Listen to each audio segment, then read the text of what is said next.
সবাই বলে জিন পরীদের সাথে সম্পর্ক করলে নাকি মানুষের ক্ষতি হয়, কিন্তু আমি তো পুরাই লাভবান হলাম। বন্ধুরা, পুরো ঘটনাটা শুনবেন।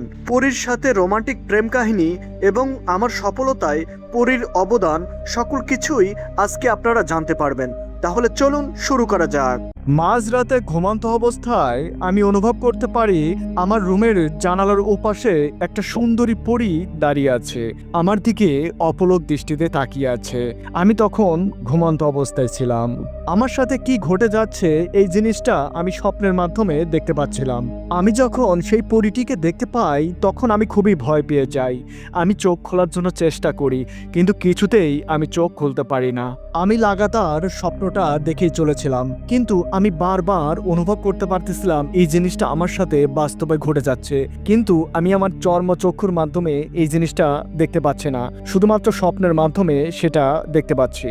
তো যাই হোক, তারপর আমি দেখতে পাই সেই পরীটি আমার দিকে তাকিয়ে মিটি মিটি হাসতেছে। সে যে অনেক বেশি সুন্দরী এই জিনিসটাই আমাকে বারবার বোঝানোর জন্য চেষ্টা করতেছে। আমি তার দিকে অপলক দৃষ্টিতে তাকিয়ে আছি। আমি আমার চোখে জীবনেও এইরকম সুন্দরী মানুষ দেখি নাই। সে যে একটা পরী প্রথম দেখাতেই আমি বুঝতে পেরে যাই। তার পিঠের পাশে একজোড়া ডানা ছিল। আমি তখনই বুঝতে পারি এই ডানার মাধ্যমে সে এক জায়গা থেকে অন্য জায়গায় উড়ে উড়ে চলাচল করে, কিন্তু দেখতে অবিকল একটা সুন্দরী নারীর মতো। এই পরীটির ছিল কালো বর্ণের লম্বা লম্বা চুল। তার শরীর দিয়ে যেন আলোর জ্যোতি চারদিকে বিচ্ছুরিত হচ্ছে। তাকে দেখে এতটাই আমার ভালো লেগে যায়, আমি যে স্বপ্ন দেখছি সেটাও ভুলে যাই। তখন আমার কাছে অনুভব হয় আমি যেন বাস্তবেই সেখানে অবস্থান করছি। যদিও ঘটনাটা আমার সাথে বাস্তবেই ঘটে যাচ্ছে, কিন্তু আমি যেহেতু স্বপ্নের মাঝে ছিলাম, তাই সেই পরী ব্যতীত অন্য কোনো অনুভূতি আমার কাছে আসে নাই। আমি শুধু তার দিকে অপলক দৃষ্টিতে তাকিয়ে আছি, আর সেই পরীটি আমাকে তার সৌন্দর্য দেখিয়ে চলেছে। আমিও অপলক দৃষ্টিতে তার দিকে তাকিয়েই আছি। তো যাই হোক, একটা সময় সেই সুন্দরী পরীটি আমার চোখের আড়াল হয়ে যায়। মানে মুহূর্তের মধ্যে ধাম করে সে যেন ধোঁয়ায় পরিণত হয়ে যায়। তারপরেই সে আমার জানালার ভিতর দিয়ে আমার রুমের মধ্যে প্রবেশ করে।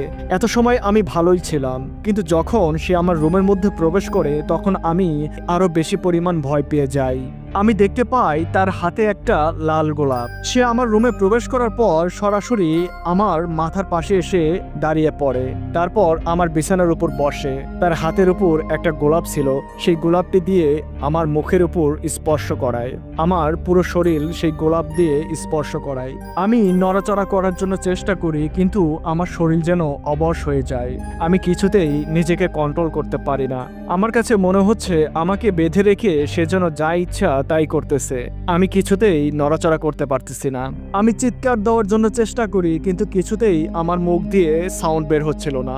আমি আমার ঠোঁটটাই নড়াতে পারতেছিলাম না। শুধুমাত্র তাকিয়ে দেখা ছাড়া আমার আর কোনো কিছুই করা ছিল না। একটা সময় সে আমার মাথায় হাত বুলিয়ে দিতে থাকে। যখন তার হাত আমার কপালে, আমার বুকের উপর স্পর্শ করে, তখন আমি আমার ভিতরে এক ধরনের শীতলতা অনুভব করি। এত সময় আমার হার্টবিট অনেক জোরে জোরে চলতেছিল। তার স্পর্শে যেন আমার হার্টবিট নর্মাল হয়ে যায়। আমি যেন একটা প্রশান্তি অনুভব করতে থাকি। আমার ভিতরে যে ভয় ছিল সমস্ত কিছু কেটে যায়। সঙ্গে সঙ্গে আমার কাছে মনে হতে থাকে সে যেন আমার কত চেনা, তাকে যেন আমি 1000 বছর আগে থেকেও চিনি। এই সকল কিছু আমার কাছে মনে হচ্ছিল। সে আমার কাছে দীর্ঘ সময় বসেছিল, আমার কপালে হাত বুলিয়ে দিচ্ছিল, আমার মাথা নাড়াচাড়া করে দিচ্ছিল, আর সব সময় মিটিমিটি হাসতেছিল। সে কোনো কথা না বললেও তার শারীরিক ভাষার মাধ্যমে আমাকে বুঝাইতেছিল আমি তোমাকে অনেক ভালোবাসি, তুমি কি আমার সাথে আমাদের রাজ্যে যাবা? তো যাই হোক, তারপর আমি দেখতে পারি একটা সময় সে আমার বিছানার উপর উঠে বসে এবং আমার বুকের উপর তার মাথাটা রাখে। তারপর আমাকে জড়িয়ে ধরে সেখানে শুয়ে থাকে। আমার অনেকটাই ভালো লাগতেছিল। এভাবে বেশ কিছু সময় অতিক্রম করার পর একটা সময় সে বেড থেকে মেঝেতে দাঁড়িয়ে যায়। তারপর তার হাতে থাকা গোলাপটি দিয়ে আবারও আমার ঠোঁটে, আমার মুখে স্পর্শ করায়। এ যেন একটা অন্যরকম ফিলিংস। গোলাপের যে স্মেল, এই স্মেলটা আসলে গোলাপের মতো না। গোলাপের চাইতে 1000 গুণের বেশি রোমান্টিক একটা স্মেল, যে স্মেলে আমি পাগল হয়ে গিয়েছিলাম সেই সময়। তারপর আমি দেখতে পারি সেই গোলাপটি থেকে সমস্ত পাপড়ি তার হাতে নেয়, তারপরে আমার পুরো শরীরের উপর ছিটিয়ে দেয়। কিছুক্ষণ পরে সে আমাকে একটা কথা বলে। এই প্রথম তার কথা আমি শুনতে পাই। সে আমাকে বলতেছিল, আমি তোমাকে অনেক ভালোবাসি। যেদিন থেকে তোমাকে প্রথম দেখেছি সেদিন থেকেই আমি মনে মনে ঠিক করে নিয়েছি আমি তোমাকেই অনেক বেশি ভালোবাসবো। আমি তোমাকেই বিবাহ করব। তুমি কি আমার সাথে আমাদের রাজ্যে যাবা? তোমাকে অনেক সুখে রাখবো, অনেক শান্তিতে রাখবো। আমার তখন পুরো শরীর ঘেমে যায়। আমি তাকে বোঝাতে থাকি, না আমি যাব না, তোমার কাছে অনুরোধ, আমাকে নিয়ে যেও না। আমি আমার বাবা মাকে ছেড়ে কোথাও যেতে চাই না। তুমি এখানে কিভাবে আসলা? এই কথাগুলো সেই পরীটিকে আমি বোঝানোর জন্য চেষ্টা করি। যদিও আমি কোনো কথা বলতে পারতেছিলাম না, কিন্তু এই কথাগুলো আমার মনের মধ্যে আসে। আমি জানি না এই কথাগুলো সে কিভাবে বোঝা যায়। তারপরেই সে আমাকে বলে, ঠিক আছে, তোমাকে আজকে আমি আমাদের রাজ্যে নিয়ে গেলাম না, তুমি থাকো, কিন্তু মনে রাখিও আমি তোমাকে ভালোবাসি, আমি তোমার ভালোবাসা চাই। এই বলেই সেই পরীটি আবারও ধোঁয়া আকৃতির রূপ ধারণ করে। তারপর আস্তে আস্তে জানালার শিখের মধ্যে দিয়ে বাইরে বের হয়, আবারও সুন্দরী পরীর রূপ ধারণ করে, আমার দিকে তাকিয়ে মিটিমিটি হাসে। তারপরেই সে আমার চোখের আড়াল হয়ে যায়।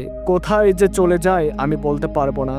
তারপরে আমার ঘুমটা ধাম করে ভেঙে যায়। আমি যখন ঘুম থেকে জাগ্রত হই, তারপর আমি দেখতে পাই আমি এতটাই ঘেমে গিয়েছি, আমার বিছানা চাদর পুরো ভিজে গিয়েছে। আমি তখন নিজেকে বলি, না, আমি এটা স্বপ্ন দেখেছি, এটা কখনোই বাস্তব হতেই পারে না। বন্ধুরা, ছোটবেলা থেকেই আমি জিন পড়ি এগুলো কখনোই বিশ্বাস করি নাই। আমার বন্ধুরা বলাবলি করে পৃথিবীতে পড়ি জিন বলে কিছু একটা আছে, আর এই পরীরা মানুষের সাথে প্রেম করতে চায়, মানুষের কাছে কাছে থাকতে চায়, কিন্তু আমি কখনোই এটা বিশ্বাস করি নাই। আমি তাদেরকে উল্টো বলি, এই সকল সবই মিথ্যা, পৃথিবীতে মানুষ ব্যতীত অন্য কেউ মানুষের মতো হতেই পারে না। সেই কথাগুলোই আমার মনে পড়তে থাকে। আমি নিজেকে বোঝাই, আমি এতক্ষণ যেটা দেখলাম সেটা তো ঘুমন্ত অবস্থায় দেখেছি, তাহলে অবশ্যই এটা একটা স্বপ্ন। কিন্তু অবাক করার কথা কি জানেন, সেই পরীটি গোলাপের পাপড়িগুলো আমার উপর ছিটিয়ে দিয়েছিল। আমি আমার বিছানার উপর সেই পাপড়িগুলো খুঁজে পাই। এই পাপড়িগুলো অবিকল গোলাপের পাপড়িগুলোর মতোই, কিন্তু যখন এই গোলাপটা পরীর হাতে ছিল তখন এর স্মেলটা অন্যরকম লাগতেছিল। কিন্তু এখন যখন আমি হাতে নিলাম, অবিকল গোলাপের গন্ধ আমার নাকের মধ্যে এসে প্রবেশ করলো। আমি তখন অবাক হয়ে যাই। আমি চিন্তা করতে থাকি, তাহলে এই গোলাপের পাপড়িগুলো কোথা থেকে আসলো? এটা যদি আমি স্বপ্নই দেখে থাকি, তাহলে এই পাপড়িগুলো কে এখানে রাখলো? আমি তো এই পাপড়িগুলো রাখি নাই। আর কিছুক্ষণ আগেই তো আমি দেখতে পাইলাম সেই পরীটি আমার উপর এই পাপড়িগুলো ছিটিয়ে দিয়েছিল। তাহলে এই পাপড়িগুলো কি সেই রেখে গিয়েছে? আর যদি সেই রেখে যায়, তাহলে তো এটা সত্য কাহিনী। এই কথাটা আমার ভিতরে যখন প্রবেশ করে যায়, আমি তখন প্রচুর পরিমাণ ঘামতেছিলাম। বন্ধুরা, তখন ছিল গ্রীষ্মকাল, কাজেই আমি জানালা খোলা রেখেই ঘুমাতাম। সেই সময় আমাদের গ্রামে কোনো বিদ্যুৎ আসে নাই, আর যার কারণেই আমি জানালা খোলা রেখে ঘুমাতে পছন্দ করি। আর এই জানালার ফাঁক দিয়ে ঝিরিঝিরি বাতাস আমার রুমে আসতো, সেই বাতাসেই আমি ঘুমিয়ে পড়তাম। তো যাই হোক বন্ধুরা, এই জিনিসটা আমার মাথার মধ্যে খুবই প্রকট আকার ধারণ করে। আমি বেশ কিছু সময় বিছানার উপর বসেছিলাম, একে একে সেই পাপড়িগুলো গোছাইতে শুরু করলাম। দেখলাম অনেকগুলো পাপড়ি। একটা সাধারণ গোলাপের এতগুলো পাপড়ি কখনোই হয় না। তো যাই হোক, নিজেকে অনেক সান্ত্বনা দিয়ে আমি আবারও শুয়ে পড়ি। যা হবার তা হয়ে গিয়েছে, এটা নিয়ে বেশি চিন্তা করার দরকার নাই। আমার যেহেতু কোনো ক্ষতি সে করে নাই, তাহলে এটা নিয়ে মাথা ব্যথারও কোনো কারণ নাই। আর আমাকে আরও সতর্কতা থাকতে হবে, এরকম অদৃশ্য অশরীরী আত্মা মানুষের ক্ষতি করতে পারে। বন্ধুরা, সেই দিন আমি বুঝতে পারি এরকম অশরীরী আত্মা জিনপুরি নামে কিছু একটা আছে। আমার বন্ধুরা যারা গল্প করত তারা ঠিকই গল্প করত, এই জিনিসটা আমি এখন মনে প্রাণে বিশ্বাস করি। সেই দিন রাত্রে আমি শপথ করি আমি আর কখনোই আমার রুমের জানালা খোলা রেখে ঘুমাবো না। তো যাই হোক, আমি একটা সময় পর ঘুমিয়ে যাই। তো যাই হোক, পরের দিন সকালবেলা আমি ঘুম থেকে জাগ্রত হই। ঘুম থেকে ওঠার পর ফ্রেশ হয়ে খাওয়া দাওয়া করে আমি আমার কলেজে চলে যাই। আমি ইন্টার সেকেন্ড ইয়ারের স্টুডেন্ট, আমার সামনে এইচএসসি পরীক্ষা, কাজেই অন্য কোনো চিন্তা আমার মাথার মধ্যে রাখা ঠিক হবে না। সে কারণেই গত রাতে আমার সাথে যা হয়েছিল সমস্ত কিছু আমার মাথা থেকে বের করে দেই। আমি অত্যন্ত ভালো একটা স্টুডেন্ট, আমি পড়াশোনায় খুবই মনোযোগী, খুব মনোযোগ দিয়ে পড়াশোনা করতে ভালোবাসি। তো যাই হোক, সেই দিন আমি আমার ক্লাস শেষ করার পর আবারও বাড়িতে চলে আসি। ততক্ষণে আমি ভুলেই যাই আমার সাথে রাত্রে কি ঘটেছিল। যথারীতি বিকেলবেলা বন্ধুদের সাথে আড্ডা দেই। আড্ডা দেওয়ার পর সন্ধ্যার দিকে বাড়িতে ফিরি, কিছু হালকা পাতলা খাওয়া দাওয়া করে আবারও পড়াশোনায় ব্যস্ত হয়ে যাই। আনুমানিক রাত 11টা-12টা পর্যন্ত পড়াশোনা করার পর আমার টেবিলে আমার মা ভাত দিয়েছিল, সেগুলো খাওয়া দাওয়া করি। খাওয়া দাওয়া শেষ করে আবারও আমি 12টার মধ্যে ঘুমিয়ে যাই। বন্ধুরা, এই রাত্রেও ঘটে যায় আমার সাথে একই কাহিনী। আমি যখন ঘুমানোর জন্য বিছানায় যাই তার আগেই আমার রুমের জানালাটা বন্ধ করে দিয়ে যাই, যাতে করে ওই রকম ঘটনা আমার সাথে আর না ঘটে। কিন্তু তাতে আমার কোনো লাভ হয় না। আনুমানিক রাত 8টার দিকে স্বপ্নের মাধ্যমে আমি বুঝতে পারি আমার জানালার ওপারে সেই পরীটি আবারও এসেছে। কি অদ্ভুত কাহিনী! আমি আমার রুমের মধ্যে শুয়ে আছি, কিন্তু আমি যেন সেই পরীটিকে দেখতে পাচ্ছি। সেই পরীটি আমার রুমের জানালার পাশে দাঁড়িয়ে আমার জানালাটা খোলার জন্য চেষ্টা করতেছে। একটা সময় সে কিভাবে যেন আমার রুমের জানালাটা খুলে ফেলে। তারপর সে আমার দিকে তাকিয়ে আছে, এবার কিছুটা রাগান্বিত হয়ে আমার দিকে তাকিয়ে আছে।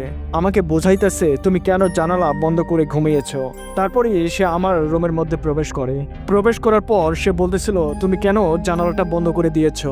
আমি কোনো কথা বলতে পারতেছি না। এইবার সত্যি সত্যি আমি অনেক বেশি পরিমাণ ভয় পেয়ে যাই। আমি তার সাথে কথা বলার জন্য চেষ্টা করি, কিন্তু কিছুতেই আমার মুখ দিয়ে কোনো কথা বেরোচ্ছিল না। আমি শুধু দেখতেছিলাম সে আমার সাথে কি করে। সে আমাকে বলতেছিল আর কখনোই তুমি জানালা বন্ধ করবা না। যদি তুমি জানালা বন্ধ করো তাহলে তোমার বড় কোনো ক্ষতি হয়ে যাবে। তোমাকে তুলে নিয়ে যাব আমাদের রাজ্যে। তুমি কি সেটা চাও? আমি মাথা নাড়িয়ে বোঝানোর চেষ্টা করতেছিলাম না, আমি সেটা কখনোই চাই না। তুমি কখনোই আমাকে নিয়ে যাবা না। সে কেন যেন আমার মনের কথাগুলো বুঝতে পারতেছিল। সেই কথার উত্তর সে আমাকে দেয়।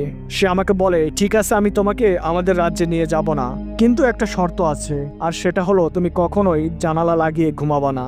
আমি প্রত্যেক রাত্রে তোমার কাছে আসব, তোমার সাথে কথা বলে যাব। তোমার সাথে সময় কাটাতে আমার অনেক ভালো লাগে। সেই রাত্রেও আমি দেখতে পাই তার হাতে একটা লাল গোলাপ। সেই লাল গোলাপ দিয়ে আমার মুখের উপর স্পর্শ করে, যেটা গত রাত্রে সে করেছিল। একটা সময় সে আমার বিছানার উপর উঠে বসে, তারপরে তার মাথা আমার বুকের উপর রাখে, আবারও আমাকে জড়িয়ে ধরে অনেক সময় সে অতিবাহিত করে। সে যখন আমাকে স্পর্শ করে আমি সত্যি হারিয়ে যাই অন্য একটা জগতে। আমি নড়াচড়া করার জন্য চেষ্টা করি, কিন্তু কিছুতেই নড়াচড়া করতে পারতেছিলাম না। আমার পুরো গা ঘেমে যাচ্ছিল। আমি এতটাই ঘেমে যাচ্ছিলাম, আমি বুঝতে পারতেছিলাম আমার বিছানার চাদর ভিজে যাচ্ছে। আমি চিৎকার করতে চাই, কিন্তু আমার মুখ দিয়ে কোনো সাউন্ড বের হচ্ছিল না। আমি আমার বাবা মাকে ডাক দেওয়ার জন্য চেষ্টা করি, কিন্তু কিছুতেই ডাক দিতে পারি না। সে আমাকে বলে তুমি ভয় পাচ্ছ কেন? আমি কি তোমার কোনো ক্ষতি করেছি? আমি তো তোমার কোনো ক্ষতি করি নাই। আমি তো তোমাকে ভালোবাসি। তোমার তো ভয় পাওয়ার কোনো কারণ নেই। আমি তারপরও ভয় পাচ্ছিলাম। আমি শুধু আল্লাহ করতেছিলাম। তো যাই হোক, একটা সময় সে আমাকে ছেড়ে দেয়। তারপরেই আমার মেঝেতে দাঁড়িয়ে পড়ে। আবারও তার হাতে যে গোলাপটি ছিল সেই গোলাপের পাপড়িগুলো আমার উপর ছিটিয়ে দেয়। তারপর সে আমাকে বলে তুমি কি আমার সাথে যাবা? আমি আবারও ভয় পেয়ে যাই। আমি তাকে বোঝানোর জন্য চেষ্টা করি না, আমাকে নিও না, প্লিজ আমাকে নিও না। সে আমাকে বলে ঠিক আছে তোমাকে নিব না, কিন্তু শর্ত হলো তুমি আর কখনোই তোমার জানালা বন্ধ রাখবা না। যদি কখনো বন্ধ রাখো তাহলে তোমাকে কিন্তু তুলে নিয়ে যাব। তারপরেই সে ধোয়া আকৃতির রূপ ধারণ করে এবং একটা সময় আমার জানালার ফাঁক দিয়ে বের হয়ে যায়, চোখের পলকের মধ্যে ভেনিশ হয়ে যায়। তারপরে আমার ঘুমটা ভেঙে যায়। আমি লাফ দিয়ে জানালার কাছে পৌঁছাই। আমি দেখার জন্য চেষ্টা করি সে কোন দিকে যায়, কিন্তু আমি কিছুতেই দেখতে পারি না। সঙ্গে সঙ্গে আমি আবারও আমার রুমের জানালাটা বন্ধ করে দেই। তারপরে আমি আমার বেডের উপর বসে থেকে চিন্তা করতে থাকি আমার সাথে এগুলো কি ঘটে যাচ্ছে আর কেনই বা ঘটে যাচ্ছে। এর উত্তর আমি কিছুতেই পাই না। আমি কান্না করতে শুরু করি। আমার সামনে এইচএসসি পরীক্ষা, আর এর মধ্যে আমার সাথে যা শুরু হয়েছে, আমি তো ভালোভাবে পড়াশোনাও করতে পারবো না, তাহলে আমার কি হবে? তো যাই হোক, আমি সিদ্ধান্ত নিলাম এই রুমে আমি আর থাকবো না। আমি সকালবেলায় আমি আমার বাবা মার সাথে এই বিষয়টা শেয়ার করব। এই চিন্তা করেই বন্ধুরা আমি সেই রাতে শুয়ে পড়ি। যাই হোক, সকালবেলা আমার মা আমাকে ডাকতেছিল। আমার কিছুতেই ঘুম ভাঙতেছিল না, কেননা আমি সারা রাত টেনশন করতেছিলাম। ফজরের আজান দেওয়ার পর আমার কিছুটা চোখ লেগে আসে, তখনই আমি ঘুমিয়ে পড়ি। অনেক ডাকাডাকির পর আমি মাকে বলি মা আমি আসতেছি, দাঁড়াও। তারপর আমি আমার দরজাটা খুলে বের হই। মা বলতেছিল কিরে, আজকে অনেক রাত পর্যন্ত পড়াশোনা করছিস, কলেজে যাবি না? আমি মাকে বললাম মা অনেক রাত পর্যন্ত পড়াশোনা করি নাই, তবে একটা কাহিনী আমার সাথে ঘটে গেছে, যার কারণে আমি সারা রাত ঘুমাতে পারি নাই। মা অনেকটাই চিন্তিত হয়ে যায়। মা বলে কি হয়েছে, আমাকে ডাকলি না কেন? আমি বললাম তেমন কিছু না, শান্ত হও। বাবা ঘুম থেকে উঠছে?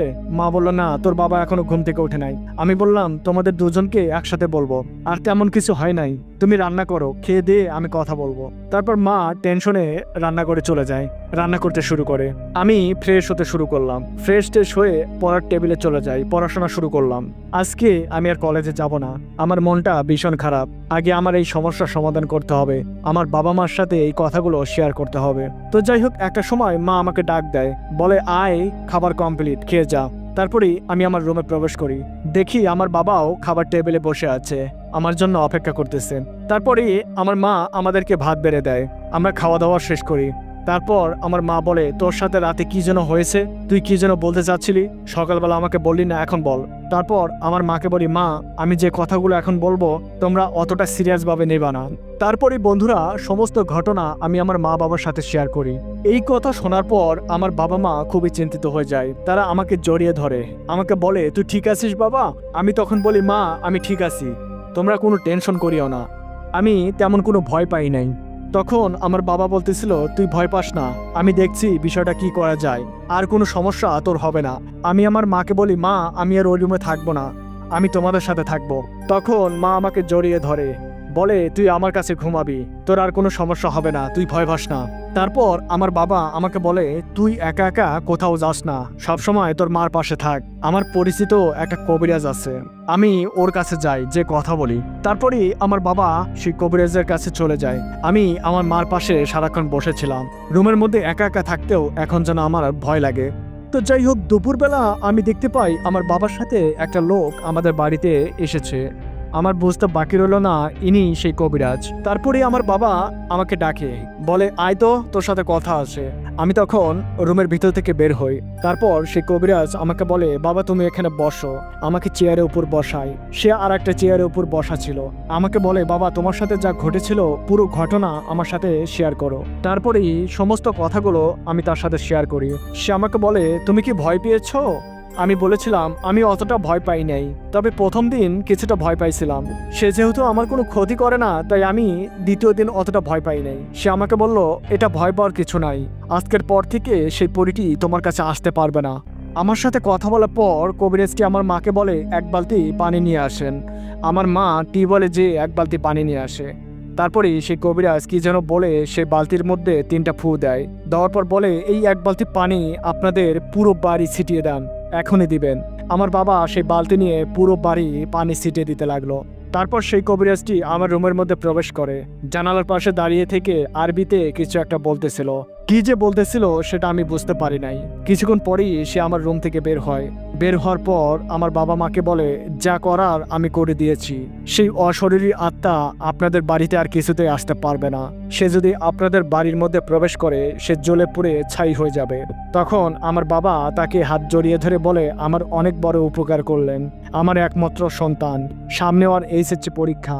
সেই কবিরাজটি বলতেছিল, আপনি কোনো টেনশন করিয়েন না, এরকম হাজার হাজার সমস্যা আমি সমাধান করে দিয়েছি, এটা তো আমার জন্য মামুলি ব্যাপার মাত্র, আপনি কোনো টেনশনই করবেন না। তো যাই হোক বন্ধুরা, সেই কবিরাজটি তার হাদিয়া নিয়ে আমাদের বাড়ি থেকে চলে যায়। তারপর আমার বাবা আমাকে বলতেছিল, তোর আর কোনো সমস্যা নাই, এখন তুই মনোযোগ দিয়ে পড়াশোনা কর, তোর তো সামনে এইচএসসি পরীক্ষা, ভালো একটা রেজাল্ট করতে হবে। বন্ধুরা ওই দিন রাত্রে আমি আর আমার রুমের মধ্যে প্রবেশ করি না। আমি আমার মাকে বলি, মা আমি ওই রুমে ঘুমাবো না, আমি তোমাদের সাথে ঘুমাবো। আমার বাবা বলে, ঠিক আছে আজকে রাত্রে তুই আমাদের সাথে ঘুমা। তারপর আমি তাদের মাঝখানে শুয়েছিলাম, আমার দুপাশে আমার বাবা মা শুয়েছিল। আমি আমার মাকে জড়িয়ে ধরে সেদিন ঘুমিয়েছিলাম। সেই রাত্রে একটা শান্তির ঘুম আমি দিয়েছিলাম। ছোটবেলায় যখন আমি ঘুমাতাম আমার মাকে জড়িয়ে ধরে ঘুমাতাম। কতদিন পর আমি আমার মাকে জড়িয়ে ধরে ঘুমালাম সেটা আসলে বলতে পারবো না। তো যাই হোক, সকালবেলা উঠে আবারও যথারীতি আমি আমার কলেজে চলে যাই। বন্ধুরা যথারীতি কলেজ শেষে বিকেলবেলা বাড়িতে আসি। রাত্রেবেলা মা আমাকে বলতেছিল, তুই আজকে কোথায় ঘুমাবি? আমি মাকে বলতেছিলাম, মা আজকে আমি আমার রুমেই ঘুমাবো, তোমাদের রুমে থাকা অনেক কষ্ট হয়ে যায়, 3 জন এক খাটের উপর থাকা যায় না। তখন মা বলতেছিল, তুই ভয় পাবি না? মাকে বলতেছিলাম, ভয় পাওয়ার কিছু নাই মা, কবিরাজ তো আসছিল, কবিরাজ তো বলে গেল সেই জিনিসটা আর আমাদের রুমে প্রবেশ করতে পারবে না, আমাদের রুম তো দূরের কথা, আমাদের বাড়ির মধ্যেই আসতে পারবে না। তখন মা বলতেছিল, ঠিক আছে ঘুমা, যদি সমস্যা হয় তাহলে আমাকে ডাক দিস। তারপরেই সেই রাত্রে আমি আবারও পড়াশোনা শেষ করে ঘুমিয়ে যাই। বন্ধুরা সেই রাত্রে আর কোনো সমস্যা আমার সাথে হয় না। এভাবে 7 থেকে 8 দিন কেটে যায়, আমার কোনো সমস্যা হয় না। কিন্তু বন্ধুরা একদিন রাত্রে আমার সাথে ঘটে যায় ভয়ঙ্কর একটা ঘটনা। যথারীতি আমি পড়াশোনা শেষ করে বিছানার উপর শুয়েছিলাম, কিন্তু হঠাৎ করে আমার রুমের মধ্যে একটা কিছুর উপস্থিতি আমি বুঝতে পারি। আমি সঙ্গে সঙ্গে বেডের উপর বসি, আমি চারপাশে তাকিয়েছিলাম কিন্তু কোনো কিছুই দেখতে পাই না। আবারও আমি শুয়ে পড়ি। 10 মিনিট পর এইবার আমার কাছে মনে হয় সত্যি আমার রুমের মধ্যে কিছু একটা আছে। আমি আবারও বেডের উপর বসে পড়ি। এইবার বন্ধুরা আমি যেটা দেখতে পারি এটা দেখার জন্য আমি মোটেও প্রস্তুত ছিলাম না। আমি তখন দেখতে পাই আমি স্বপ্নে যাকে দেখেছিলাম সেই পরীটি আমার সামনে দাঁড়িয়ে। আমি তখন চিৎকার দেওয়ার জন্য চেষ্টা করি, কিন্তু আমার মুখ দিয়ে কোনো সাউন্ড বেরোচ্ছিল না। আমি জোর করে চিৎকার করতে শুরু করি, কিন্তু আমার মুখ দিয়ে কোনো কথাই বেরোচ্ছিল না। আমি বেড থেকে ওঠার চেষ্টা করি, কিন্তু আমি উঠতে পারতেছিলাম না। আমি কান্না শুরু করে দেই। একটা সময় সেই পরীটি আমার সামনে আসে, আমার কাছে আসে, আমাকে বলে, তুমি চিৎকার করতেছো কেন? তুমি কান্না করতেছো কেন? আমি কি তোমাকে কোনো ক্ষতি করেছি? তারপরে আমি আমার কান্না থামিয়ে দেই। তারপর সে আমাকে বলে, আচ্ছা আমি তোমাকে কি ক্ষতি করেছি বলো তো? আমি কি তোমার কোনো ক্ষতি করেছিলাম? আমি কথা বলার জন্য চেষ্টা করি, কিন্তু কথা তো বলতে পারতেছিলাম না। একটা পর্যায়ে সে আমাকে বলে, তুমি কথা বলো, এখন তুমি কথা বলতে পারবা। তখন আমি তাকে বলি, আমি অনেক ভয় পাচ্ছি, তুমি আমার থেকে দূরে সরে যাও, না হলে আমি চিৎকার দিব। তখন সে আমাকে বলে, তুমি যদি ভয় পেয়ে চিৎকার দাও তোমার মুখ দিয়ে কোনো সাউন্ড বের হবে না। আমি তোমার মনের কথা সবই বুঝতে পারতেছি, কাজেই তুমি যদি নর্মালভাবে আমার সাথে কথা বলতে চাও তবেই তুমি কথা বলতে পারবা, আর যদি তুমি চিৎকার করতে চাও তাহলে তোমার মুখ দিয়ে কোনো কথা বের হবে না। তখন আমি বুঝতে পারলাম এভাবে কোনো কাজ হবে না। আমি এই পরীটিকে বোঝানোর চেষ্টা করি। আমি তাকে বলি, আচ্ছা তুমি আমার সাথে কেন এমন করতেছো? আমার তো মনে হয় তুমি একটা পরী, তাহলে তুমি আমার পিছনে লেগে আছো কেন? তখন সেই পরীটি আমাকে বলে, আমি তোমার কি ক্ষতি করেছি বলো তো? তুমি কেন তোমাদের বাড়িতে কবিরাজ নিয়ে এসেছিলা? আমার পথটা বন্ধ করে দিয়েছো। তুমি জানো এই পথটা আমার জন্য কত কঠিন ছিল? আমি অনেক কষ্ট করে আজকে তোমার রুমের মধ্যে প্রবেশ করেছি। আমার জন্য অনেক কষ্ট করতে হয়েছে। এতদিন আমি তোমার বাড়ির পাশে এসেছি, কিন্তু আমি কিছুতেই ঢুকতে পারিনি। অনেক চেষ্টা করার পর আমি তোমার বাড়ির মধ্যে প্রবেশ করতে পারলাম। আমি তখন বললাম, আমি তোমার কি ক্ষতি করেছি? তুমি কেন আমাকে কষ্ট দিচ্ছ? আমি তো একটা ছাত্র মানুষ, আমার সামনে পরীক্ষা, তুমি আমার সাথে কি শুরু করেছো এগুলো? তখন সেই পরীটি আমাকে বলল, তুমি কি আমাকে ভালোবাসো না? আমি বললাম, না আমি তোমাকে ভালোবাসি না। তুমি যতই সুন্দর হও তোমাকে ভালোবাসার আমার কোনো প্রশ্নই আসে না। আমি তখন তাকে একটা কথাই বলতেছিলাম, আমার কি অপরাধ? আমাকে কেন তুমি জ্বালাচ্ছ? সেই পরীটি আমাকে বলতেছিল, আমি তোমাকে অনেক বেশি পরিমাণ ভালোবাসি, আর ভালোবাসি বলেই আমি তোমার কাছে বারবার ছুটে আসি। সেই পরীটি আমাকে বলতেছিল, তোমার কি মনে আছে সেদিনের কথা? আমি বললাম, কোন দিনের কথা তুমি বলতেছো? সে আমাকে বলতেছিল, একদিন রাত্রে তুমি তোমার বন্ধুর বাড়িতে গিয়েছিলা, সেদিনের কথা তোমার মনে আছে? বন্ধুরা, আমার ক্লোজ ফ্রেন্ডের বাসায় আমি একদিন গিয়েছিলাম। সেই দিন ছিল তার জন্মদিন। সচরাচর আমি রাত্রেবেলা কোথাও যাই না, কিন্তু সন্ধ্যার দিকে সে আমার বাড়িতে এসে আমার মাকে বুঝিয়ে তার সাথে তাদের বাড়িতে নিয়ে গিয়েছিল, আর বলেছিল আজকে আমি তাদের বাসায় থাকবো। যথারীতি তার বাড়িতে কেক কাটা হয়, অনুষ্ঠান হয়, খাওয়া দাওয়া হয়। আনুমানিক রাত 10টার দিকে আমি তখন বলেছিলাম আমাকে আমার বাড়িতে রেখে আয়, কেননা তার বাড়িতে অনেকগুলো মানুষ ছিল, তার অনেক আত্মীয় স্বজন এসেছিল। আমার মানুষজন খুব একটা ভালো লাগে না, কাজেই আমি ভেবেছিলাম আমি বাড়িতে যাই, তারপর আমার রুমে শান্তি করে ঘুমাবো, এত মানুষের মধ্যে আমার ঘুম হবে না। তারপর আমার বন্ধুকে অনেক কষ্টে বোঝানোর পর সে রাজি হয়ে যায়। তারপরেই আমার বন্ধু আমাকে নিয়ে রওনা হয় আমার বাড়ির উদ্দেশ্যে। অর্ধেক পথ আসার পর সে আমাকে বলেছিল, তুই কি এখন একা যেতে পারবি না? জানিসই তো আমাদের বাড়িতে অনেক মানুষ এসেছে, আমাকে একটু তাড়াতাড়ি যাইতে হবে, বুঝছিস? আমি তখন বললাম, আচ্ছা ঠিক আছে, তুই বাড়িতে যা, বাকি পথটা আমি একাই যেতে পারবো।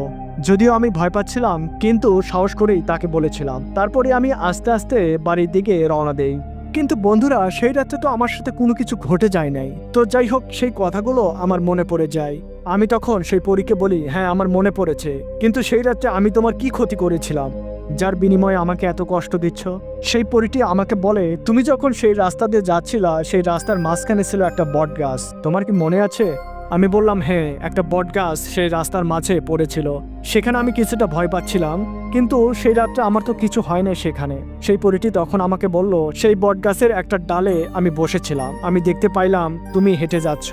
আমি তখন অদৃশ্য অবস্থায় তোমার পিছু পিছু হাঁটতে থাকি। তোমাকে দেখে আমার অনেক ভালো লেগে যায়। তারপরে আমি সিদ্ধান্ত নেই আমি তোমার সাথে প্রেম করব, আমি তোমাকে বিবাহ করব।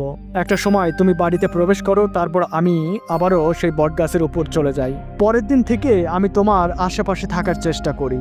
সব সময় আমি তোমার পাশেই থাকি, কিন্তু কেউ আমাকে দেখতে পায় না, তুমি নিজেও আমাকে দেখতে পাও না। এভাবে আমি তোমাকে বোঝার চেষ্টা করি। আমি বুঝতে পারি তুমি একটা সৎ ছেলে, আর আমি যখন বুঝতে পারি তুমি অনেক সৎ, তখন তোমাকে আমার আরো ভালো লেগে যায়। তারপর থেকেই আমি তোমার সাথে রাত্রে দেখা করি। সরাসরি আসলে তুমি ভয় পাবা, এজন্যই তুমি যখন ঘুমিয়ে যাও আমি তোমার রুমে প্রবেশ করি, আমি আমার ফিলিংস তোমার সাথে শেয়ার করি, আর এই জিনিসটা তুমি স্বপ্নের মাধ্যমে বুঝতে পারো। বন্ধুরা, সত্যি বলতে কি জানেন, এই পরীটিকে দেখতে মাশাআল্লাহ অনেক সুন্দর লাগতেছিল।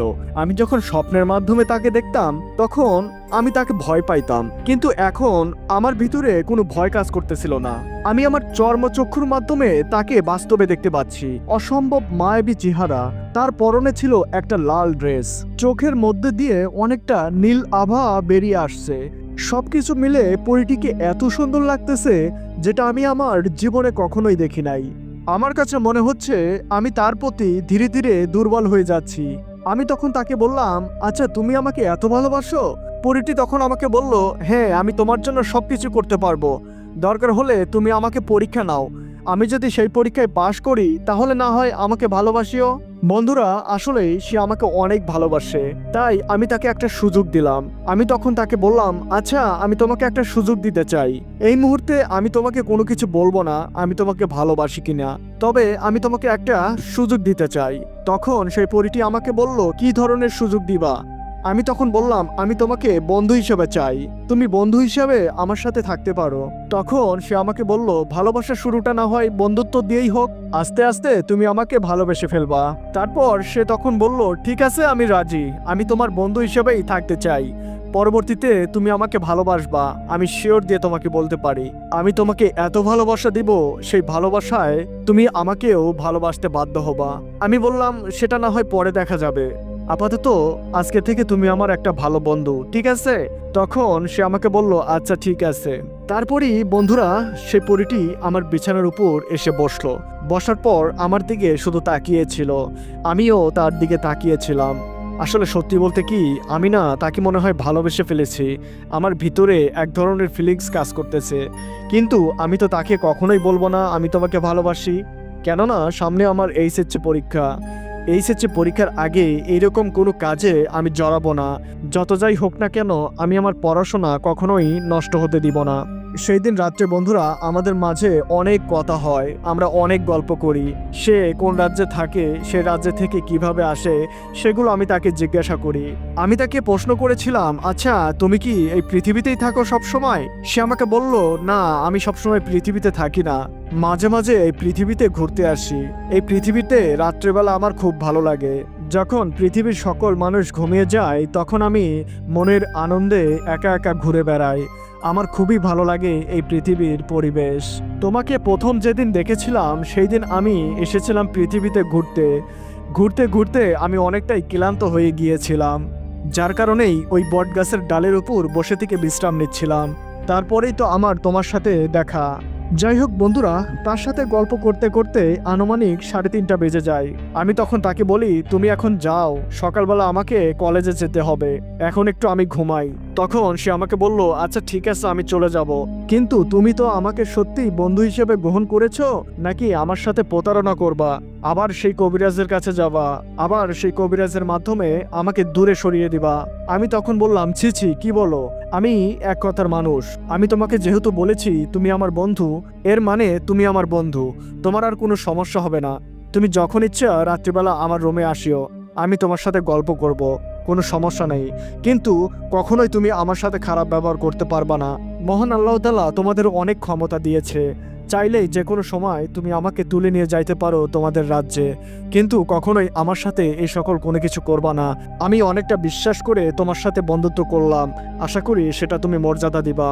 সেই পরীটি তখন আমাকে বলল, দেখো আমি তো তোমাকে ভালোবাসি, আমার ভালোবাসার জন্য আমি সব কিছুই করতে পারি, আমি তোমার জন্য অনেক স্যাক্রিফাইস করতে পারি, আমি তো তোমাকে আগেই বলেছি, দরকার হলে আমার ভালোবাসার তুমি পরীক্ষা নাও, আমি প্রস্তুত। আমি তখন তাকে বললাম, আমি তোমার কোনো পরীক্ষা নিতে চাই না, তুমি তো আমার বন্ধু, আর বন্ধুর কখনো পরীক্ষা হয় না। তো যাই হোক বন্ধুরা, একটা সময় সে পরীটি আমার থেকে বিদায় নিয়ে আবারও ধোঁয়া আকৃতির রূপ ধারণ করে এবং জানালার মধ্যে দিয়ে সে বেরিয়ে চলে যায়। আমি আবারও শুয়ে পড়ি, শুয়ে শুয়ে চিন্তা করতে লাগলাম, আমি আসলে এটা কি ঠিক কাজ করলাম? আমি তাকে বন্ধু বানিয়ে নিলাম, এর পরবর্তীতে সে আমার সাথে কেমন ব্যবহার করে আমি তো সেটা জানি না, এতে কি আমার লাভ হলো নাকি ক্ষতি হলো? আমি তখন আল্লাহ তাআলার উপর ভরসা করে বললাম, যা হয় পরে দেখা যাবে, এখন আপাতত আজকে রাত্রে ঘুমাই। তো তারপরই বন্ধুরা আমি একটা সময় ঘুমিয়ে যাই, যথারীতি সকালবেলা ঘুম থেকে উঠি। ঘুম থেকে ওঠার পর আবারও কলেজে চলে যাই। কলেজে যাওয়ার পর বন্ধু বান্ধবদের সাথে পড়াশোনা করি, খেলাধুলা করি, আড্ডা দেই। কলেজ শেষ হওয়ার পর যথারীতি বিকেলবেলা আবারও বাড়িতে চলে আসি। বিকেলবেলা ফুটবল খেলার জন্য মাঠে যাই, ফুটবল খেলি সবার সাথে। মনটা অনেক ফুরফুরে। সেই পরীটিকে দেখার পর থেকে আমার মনের ভিতর এক ধরনের আনন্দ কাজ করতেছিল। কেন কাজ করতেছিল এটা আমি বলতে পারবো না, তবে আমার মনের ভিতর তার জন্য এক ধরনের ফিলিংস কাজ করত। আমার কাছে মনে হতো সেই পরীটি যখন আসবে আমি তার সাথে গল্প করব। এই মুহূর্তটা আমি খুবই উপভোগ করি। তবে আমার কাছে মনে হচ্ছে আমি তার প্রতি সময়ের সাথে সাথে দুর্বল হয়ে যাচ্ছি। যাই হোক বন্ধুরা, সন্ধ্যাবেলা বাড়িতে ফিরি, হাত মুখ ধুই, কিছু খাওয়া দাওয়া করে পড়াশোনা করতে বসি। 1-1.5 ঘন্টা পড়ার পর পাশের রুম থেকে মা আমাকে ডাক দেয়, বলে আয় খেয়ে যা, আজকে আমি আর্লি ঘুমাবো, আমার মাথা ব্যথা করতেছে। আমি বললাম মা তুমি আমাকে ভাত দিয়ে যাও, আমি মাঝরাতে খাবো। মা বলল না, গরম ভাত এখন খেয়ে যা, ঠান্ডা হয়ে যাবে। তারপর আমি পড়াটা বাদ দিয়ে মার রুমে চলে গেলাম খাওয়ার জন্য। দেখি মা মুরগির মাংস রান্না করেছে। এর জন্যই হয়তো আমাকে বারবার ডাকতেছিল, কেননা মুরগির মাংস গরম খেতেই ভালো লাগে, ঠান্ডা হয়ে গেলে খুব একটা ভালো লাগে না। তো যাই হোক বন্ধুরা, অনেকদিন পর মুরগির মাংস অনেক মজা করে খাইলাম। খাওয়ার পর আমি রাত 8:30টার দিকে আবারও আমার রুমের মধ্যে প্রবেশ করলাম। আমার দরজার ছিটকেনি লাগিয়ে পড়াশোনা শুরু করলাম। যেই না মাত্র আমি পড়ার টেবিলে বসেছি, তখনই আমি লক্ষ্য করলাম আমার রুমের মধ্যে এক ধরনের স্মেল, অনেকটা বেলি ফুলের স্মেল। আমি তো অবাক হয়ে যাই, কি ব্যাপার, এই ধরনের গন্ধ আমার রুমের মধ্যে কিভাবে আসলো। তার কিছুক্ষণ পরেই আমি দেখতে পাইলাম আমার রুমের ওই জানালা দিয়ে সেই পরীটি প্রবেশ করতেছে। তারপরেই আমার সামনে এসে মানুষ আকৃতির রূপ ধারণ করলো। আমি তখন তাকে বললাম, এই তুমি এই সময় আসছো কেন? এখন তো বাজে মাত্র 8:30। তুমি না হয় 10টার পর আসবা, এই সময় আসছো কেন? আমি না এখন পড়তে বসবো, আর আমার বাবা মা তারা তো এখনো জেগে আছে, তারা তো এখনো ঘুমায় নাই। এই সময় কি গল্প করার সময় বলো? সে আমাকে বলল, সমস্যা নাই, তোমার বাবা মা আমাদের কোনো কথাই শুনতে পাবে না।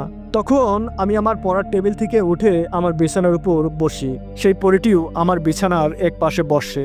তারপরে সে তার গল্প বলা শুরু করলো। আমি শুধু অপলক দৃষ্টিতে তার দিকে তাকিয়ে আছি। অপরূপ সৌন্দর্যের অধিকারী সেই পরীটি আমার পাশে বসে বসে মনের আনন্দে হেসে হেসে গল্প করতেছিল। আমিও মনের আনন্দে সেটা শুনতেছিলাম। গল্প বলার মাঝে আমি তাকে বললাম, আচ্ছা তুমি আমার রুমে 12টার পর আসবা, 12টা থেকে 2টা পর্যন্ত আমরা দুজন গল্প করব। তারপরে আমি ঘুমিয়ে যাব এবং পরের দিন সকালে কলেজে যাব। 12টার আগ পর্যন্ত আমি আমার পড়ার টেবিলে বসে থেকে পড়াশোনা করব।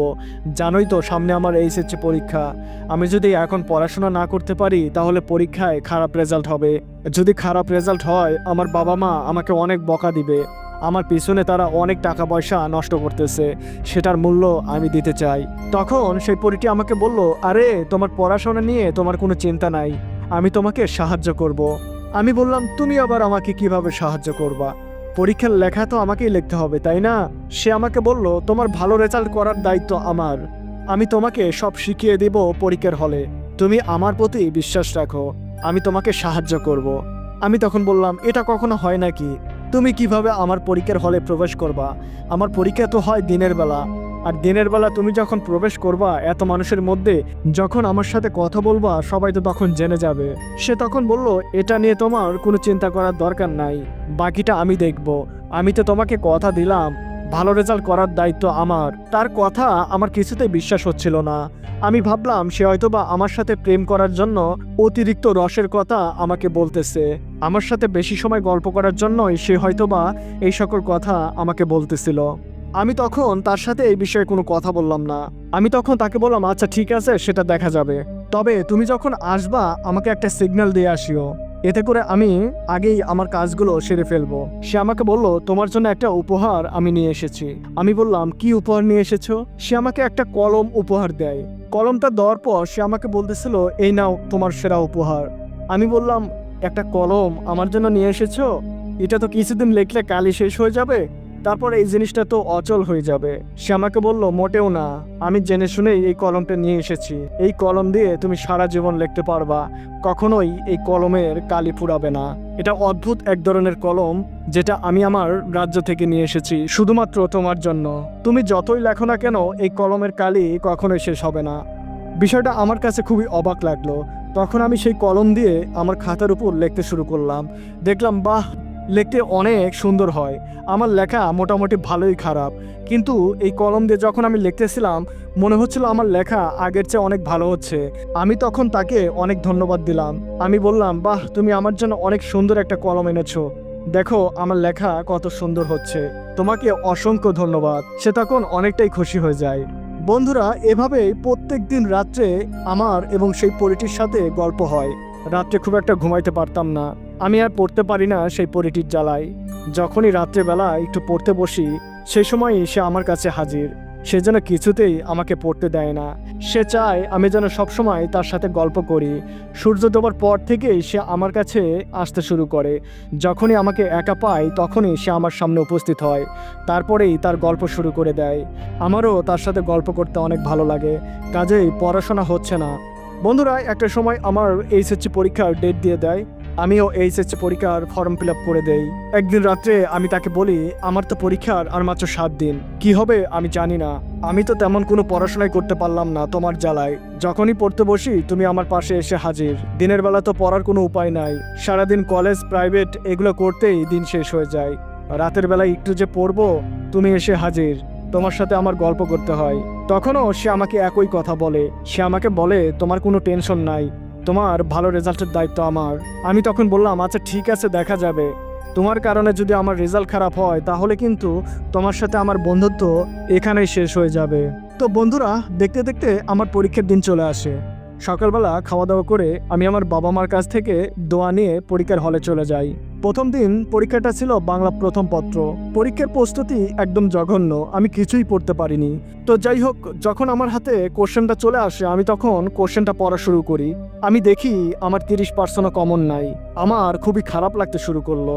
আমি নিশ্চিত হয়ে গেলাম আমার ফেল কেউ ঠেকাতে পারবে না। আমি অনেকটা কান্না কান্না চোখে দুই একটা যে সকল কমন ছিল সেগুলো লিখতে শুরু করলাম। বন্ধুরা, লেখা শুরু করার 5 মিনিট পর আমি যে জিনিসটা দেখি এটার জন্য মোটেও প্রস্তুত ছিলাম না। আমি অবাক হয়ে যাই। আমি দেখতে পাই লাল পোশাক পরিহিত সেই পরীটি আবারও লাল ড্রেস পরে আমার এক্সাম হলের মধ্যে প্রবেশ করতেছে। আমাকে দেখে সে মুস্কি মুস্কি হাসি দিচ্ছে। আমি তাকে দেখে অবাক। স্যারদের সামনে দিয়ে এসে আমার পাশে দাঁড়ালো। আমি ইশারার মাধ্যমে তাকে জানাইলাম, তোমাকে কি কেউ দেখতে পাচ্ছে না? সে আমাকে জানাইলো তাকে নাকি কেউ দেখতে পাচ্ছে না, তার কথাও কেউ শুনতে পাচ্ছে না। সে আমাকে বলল, সময় নষ্ট করিও না, আমি তোমার প্রশ্নের উত্তর বলে দিচ্ছি, তুমি শুধুমাত্র লিখবা, আমি যেগুলো বলবো সেগুলো শুধুমাত্র লিখবা। আমি বললাম ঠিক আছে। তারপরই বন্ধুরা একে একে সে প্রশ্নের উত্তরগুলো আমাকে বলে দিতে শুরু করলো। আমিও তার কথা মতো লিখতে শুরু করলাম। আমি বুঝতে পারলাম সে যা বলতেছে একদম ঠিক। আমি যদিও পরীক্ষার প্রস্তুতি খুব একটা নিতে পারিনি, কিন্তু আগে তো আমার কিছু পড়া ছিল, সে পড়ার সাথে অনেকটাই মিলে যাচ্ছে। আমিও মনের আনন্দে তার কথা মতো পুরো খাতা লিখে দিলাম, সবগুলো প্রশ্নের উত্তর লিখে দিলাম। পরীক্ষা শেষ হওয়ার 30 মিনিট আগেই আমার পরীক্ষা শেষ হয়ে যায়। তারপরেই আমি আমার খাতা জমা দেই এবং সেই পরীটির সাথে সাথে আমি পরীক্ষার হল থেকে বের হয়ে যাই। পরীক্ষার হল থেকে বের হওয়ার পর সেই পরীটি আমাকে বলল, এখন আর তোমার সাথে আমি কথা বলবো না। দিনের বেলা পৃথিবীতে আসা আমাদের নিষেধ। অনেকটা রিস্ক নিয়ে শুধুমাত্র তোমার জন্য আমি এখানে এসেছি। তুমি সোজা বাড়িতে চলে যাও, আমি রাত্রিবেলা তোমার সাথে কথা বলবো। তারপরই বন্ধুরা সেই পরীটি চলে যায়। আমিও মনের আনন্দে বাড়িতে চলে আসি। বাড়িতে আসার সঙ্গে সঙ্গে মা বলল, কিরে এত তাড়াতাড়ি চলে আসলি? অনেকে তো আসেই নাই। আমি মাকে বললাম, মা আমি যা পড়েছিলাম সবই কমন, আমি সবই লিখেছি, 100-এ 100% লিখে দিয়ে আসছি, A+ কনফার্ম পাবো। বন্ধুরা, এরপর থেকে যতগুলো পরীক্ষা আমি দিয়েছিলাম সবগুলো পরীক্ষা সেই পরীটি আমাকে সাহায্য করছিল। ঠিক একইভাবে সে আমাকে প্রশ্নের উত্তরগুলো বলে দিয়েছিল। আমিও সেভাবেই পরীক্ষার খাতায় লিখে দিয়ে আসছি। যাই হোক, 40 থেকে 45 দিন পর আমার পরীক্ষার রেজাল্ট বের হয়। আমি তো অনেক খুশি। আমি গোল্ডেন A+ পাই, আর সম্পূর্ণ কৃতিত্ব এই পরীটির। আমি এতটা খুশি হয়ে যাই যেটা ভাষায় প্রকাশ করতে পারবো না। আমার বাবা মা অনেক খুশি হয়ে যায়। খুশিতে আমার পুরো গ্রাম মিষ্টি বিলিয়ে দেই। সেখান থেকে কিছু মিষ্টি আমি আমার বন্ধুর জন্য, মানে আমার সেই পরীটির জন্য রেখে দেই, তাকে আমি নিজ হাতে খাইয়ে দেব। যথারীতি সেই দিন রাত্রে পরীটি যখন আসে সঙ্গে সঙ্গে তাকে আমি জড়িয়ে ধরি। তাকে এতটা শক্ত করে জড়িয়ে ধরি সে অনেকটা ব্যথা পাচ্ছিল। সে আমাকে বলতেছিল, আরে কি করো, ছাড়ো, আমি ব্যথা পাচ্ছি। কিন্তু আমি আমি তাকে কিছুতেই ছাড়ছিলাম না। আমার অনেক ভালো লাগতেছিল। আমি আজ অনেক খুশি। আমার বাবা মাও অনেক খুশি। আজকেই আমার রেজাল্ট দিয়েছে, তাই তো আমি এত খুশি যে আমি পরীটিকে জড়িয়ে ধরলাম। জড়িয়ে ধরে আমি তাকে সরাসরি ভালোবাসার প্রস্তাব দিলাম। আমি বললাম, আমি তোমাকে অনেক ভালোবেসে ফেলেছি। বন্ধুরা, পরীটিও খুশিতে আত্মহারা। সে কখনো চিন্তাও করতে পারেনি আমি এত সহজেই তাকে মেনে নিব। একটা সময় আমি অনুভব করতে লাগলাম আমার গলায় পানির মতো কিছু একটা লেগে আছে। তারপর আমি পরীটিকে ছেড়ে দিলাম। আমি ছেড়ে দেওয়ার পর দেখতে পাইলাম তার চোখ দিয়ে পানি পড়তেছে। আমি তাকে বললাম, এই তুমি আজকের খুশির দিনে কেন কান্না করতেছো? সে আমাকে বলল, এই কান্না দুঃখের কোনো কান্না নয়, এই কান্না শোকের কান্না। আজকে তুমি গোল্ডেন A+ পেয়েছো, আজকেই তুমি আমাকে মেনে নিলা। আমাদের পথ চলা শুরু আজকে থেকে। অতি আনন্দে আমার চোখ দিয়ে পানি পড়তেছে। আজকে তোমার কাছে আমার একটা অনুরোধ, তুমি কখনোই আমাকে ভুলে যাবা না। কথা দাও, তুমি আমাকে ছাড়া কখনোই একা একা থাকবা না। কোনো কবিরাজের সাহায্য নিয়ে আমাকে তোমার থেকে দূরে ঠেলে দিবা না। কথা দাও। আমি তাকে আবারও জড়িয়ে ধরলাম, কপালে চুমু দিলাম, গালে চুমু দিলাম। তাকে জড়িয়ে ধরে আমি বললাম, আরে পাগলি, তোমাকে তো আমি ভালোবেসেছি যেদিন তোমাকে দেখেছি। তারপর থেকেই আমি তোমাকে ভালোবেসে ফেলেছি। যেদিন তুমি স্বপ্নে আমাকে দেখা দিয়েছিলা, আমি তোমাকে বুঝতে পারি নাই। আমি তোমাকে তখন প্রচুর পরিমাণ ভয় পাইতাম। কিন্তু যেদিন তুমি আমার সামনে আসলা, তুমি তোমার সশরীরে আমার চর্মচক্ষুর সামনে আসলা, সেই দিন প্রথম দেখাতেই আমি তোমার দিকে হা করে তাকিয়েছিলাম। আমি তখন ভাবতেছিলাম, এত সৌন্দর্যের অধিকারী কোনো নারী আমি আমার জীবনে কখনোই দেখি নাই। সেই দিনে আমি মনে মনে চিন্তা করছিলাম আমি তোমাকে ভালোবাসবো। কিন্তু সামনে তো আমার HSC পরীক্ষা ছিল, যার কারণেই আমি তোমাকে বলেছিলাম আমার সাথে বন্ধুত্ব করার জন্য। আমি তোমাকে একটু দেখতে চাচ্ছিলাম তুমি আমাকে কতটা ভালোবাসো। তুমি যে আমাকে অনেক ভালোবাসো তার প্রমাণ হলো তুমি বন্ধু হিসাবেই আমাকে গ্রহণ করেছিলা আর বলেছিলা আমার ভালোবাসা দিয়ে তোমাকে জিতে নেব। অবশেষে তুমি সেটা দেখিয়ে দিয়েছো। তুমি আমাকে এত ভালোবাসা দিয়েছো যে আমি তোমাকে শেষ পর্যন্ত বলতে বাধ্য হলাম আমি তোমাকে অনেক ভালোবাসি।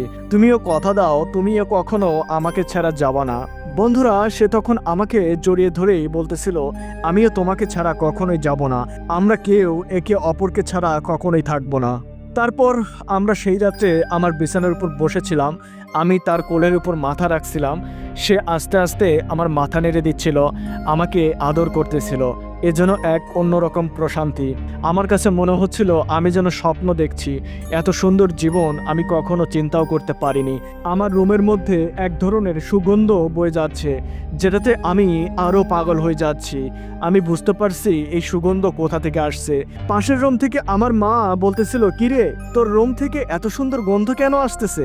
আমি বললাম, মা, এটা আমার পারফিউমের গন্ধ। আমি কিছুদিন আগেই এই পারফিউমটা কিনেছিলাম। আমার মা বলল, ও আচ্ছা, কিন্তু তুই কার সাথে কথা বলতেছিস? আমার কানে আসতেছে। আমি বললাম, মা, আজকে তো আমার রেজাল্ট দিয়েছে না, আমি অনেক খুশি, তাই নিজে নিজেই কথা বলতেছি। পাশের রুম থেকে বাবা বলতেছিল, দেখ পাগল হোস না, অনেকেই গোল্ডেন A+ পায়, সামনে কিন্তু অ্যাডমিশন পরীক্ষা আছে। ভালো কোনো বিশ্ববিদ্যালয়ে চান্স না পাইলে তোর এই রেজাল্টের কোনো মূল্যই থাকবে না। কাজেই এত খুশি না হয়ে ভালোভাবে পড়াশোনা কর। 2-3 মাস পর তো আবার তোর পরীক্ষা। আমি চাই তুই ভালো কোনো বিশ্ববিদ্যালয়ে চান্স পা। এলাকায় আমার মুখটা উজ্জ্বল কর। আমি আমার বাবাকে বলতেছিলাম, বাবা, তুমি চিন্তা করিও না, আমি তোমাকে সব কিছুই উপহার দেব। আমি বাংলাদেশের সর্ববৃহত্তম বিশ্ববিদ্যালয়ে চান্স পাবো। আমি অনেক ভালো রেজাল্ট করব, তুমি দেখে নিও। বন্ধুরা, আমি এত আত্মবিশ্বাসের সাথে কেন বললাম? কারণ আমি জানি আমার পাশে যে আছে সে হলো আমার প্রিয়তমা, যে কিনা আমাকে সাহায্য করতে পারে। তার সাহায্য পেলে আমি এমনিতেই ভালো রেজাল্ট করব, যেটা আমি HSC পরীক্ষায় করেছি। গোল্ডেন A+ পেয়েছি। বন্ধুরা, সেই রাত্রে আমাদের মাঝে গভীর প্রেম হয়। আমরা একে অপরকে অনেক ভালোবাসি, এতটা ভালোবাসি যেটা কখনো কল্পনাও করতে পারিনি। যাই হোক, আমি তার কোলের উপর শুয়েছিলাম। একটা সময় সে আমাকে বলতেছিল, এই আমাকে যেতে হবে। আমি তখন বললাম, এত তাড়াতাড়ি তুমি চলে যাবা? সে আমাকে তখন বলল, এত তাড়াতাড়ি নয়, আমি অনেক সময় তোমার এখানে আছি। তুমি হয়তো বুঝতে পারতেছো না, আমাকে আবার আমাদের রাজ্যে ফিরে যেতে হবে ফজরের আজান দেওয়ার আগেই। আমি ঘড়ির দিকে তাকিয়ে দেখি রাত 3টা বাজে। আমি তাকে বললাম, আচ্ছা ঠিক আছে, তাহলে তুমি যাও, আবার আগামীকাল আসিও। তুমি জানো আমি তোমাকে ছাড়া কিন্তু থাকতে পারবো না। এতদিন অনেক কষ্টে আমি নিজেকে কন্ট্রোল করে রেখেছি, আর কিন্তু আমি কষ্ট করতে পারবো না। পরীটি আমাকে বলতেছিল, তুমি যদি এতই কষ্ট পাইতা তাহলে আমাকে কেন কষ্ট দিলা, কেন আমাকে বন্ধু হিসাবে তুমি থাকতে বললা? তখনই বলে দিতা আমি তোমাকে ভালোবাসি, তাহলে তো আমি এত কষ্ট পাই না, আমি তো এতদিন ভালো থাকতাম। আমি তখন বললাম, আরে তোমাকে একটু পরীক্ষা করলাম, দেখলাম তুমি আমাকে সত্যি সত্যি ভালোবাসো কিনা। আর তাছাড়া আমি তোমাকে বললাম না সামনে আমার এইচএসসি পরীক্ষা, রেজাল্টটা ভালো করতে চাচ্ছিলাম।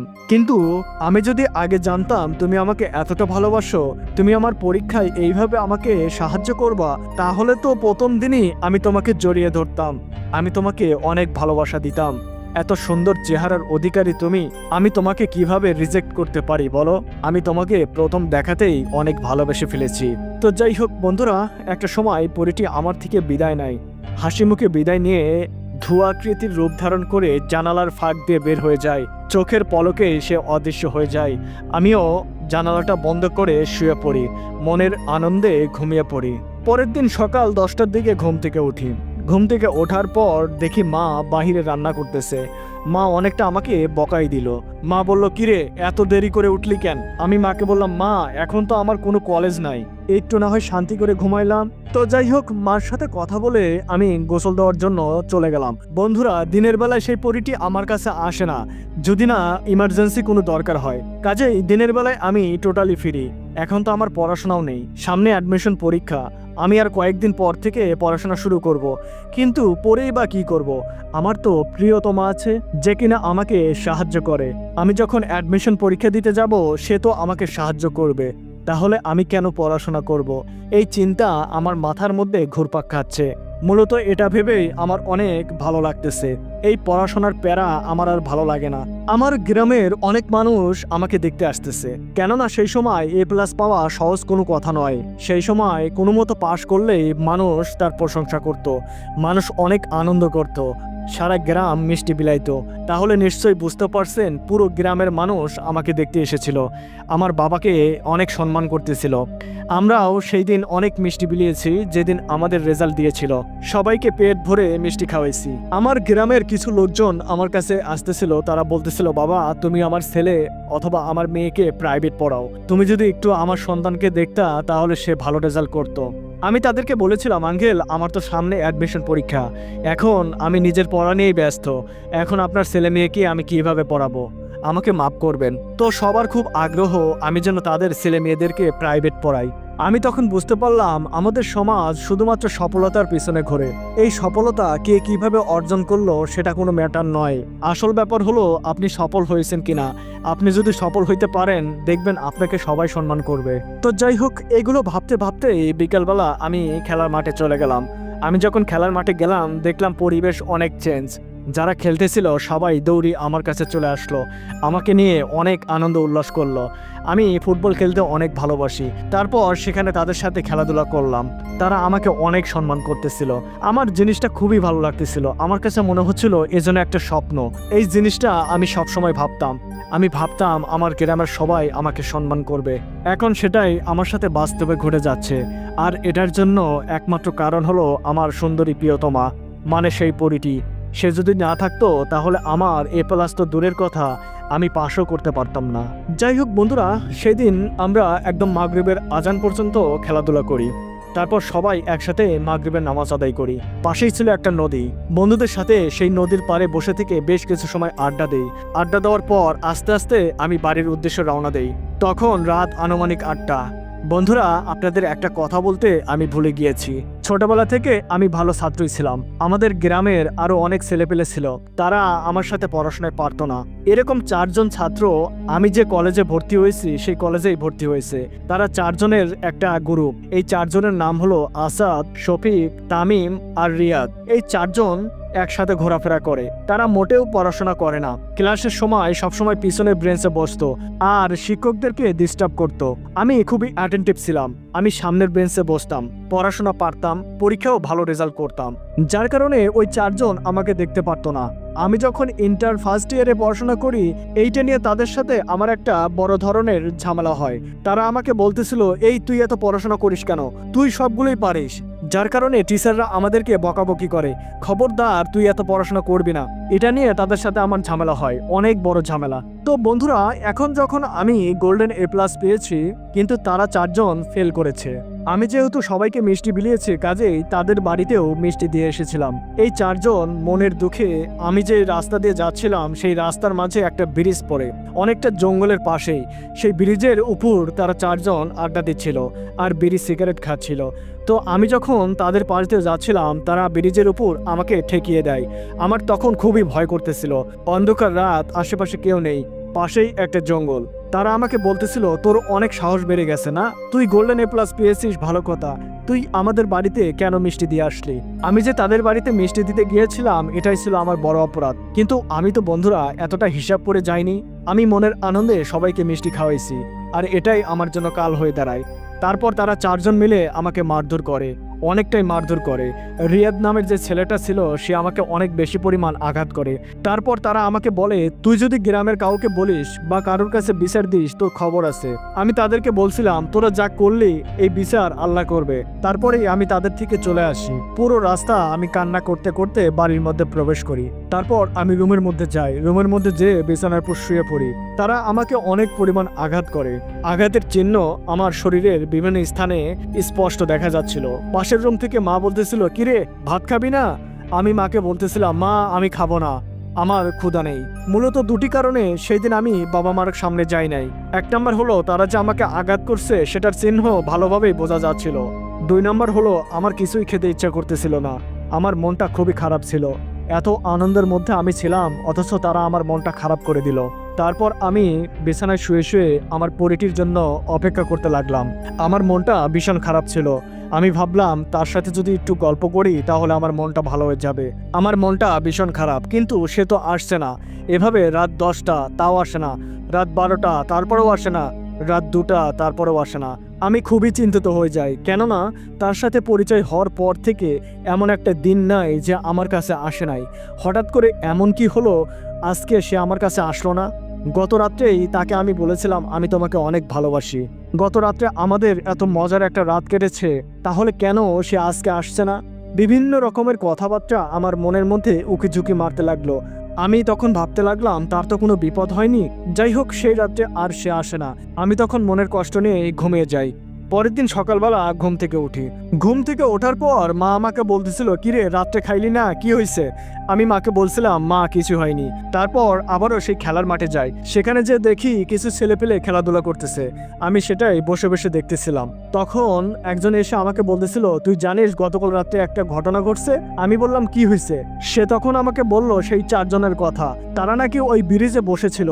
আনুমানিক রাত 1টার দিকে একটা পাগলা হাতি আমাদের জঙ্গল থেকে বের হয়। তারপর সেই হাতি তাদেরকে অনেক পরিমাণ আঘাত করে। একজনের নাকি হাত ভেঙে দিয়েছে, একজনের পা ভেঙে দিয়েছে, আর একজনের মেরুদণ্ড ভেঙে দিয়েছে। এইভাবে প্রত্যেককে আঘাত করছে।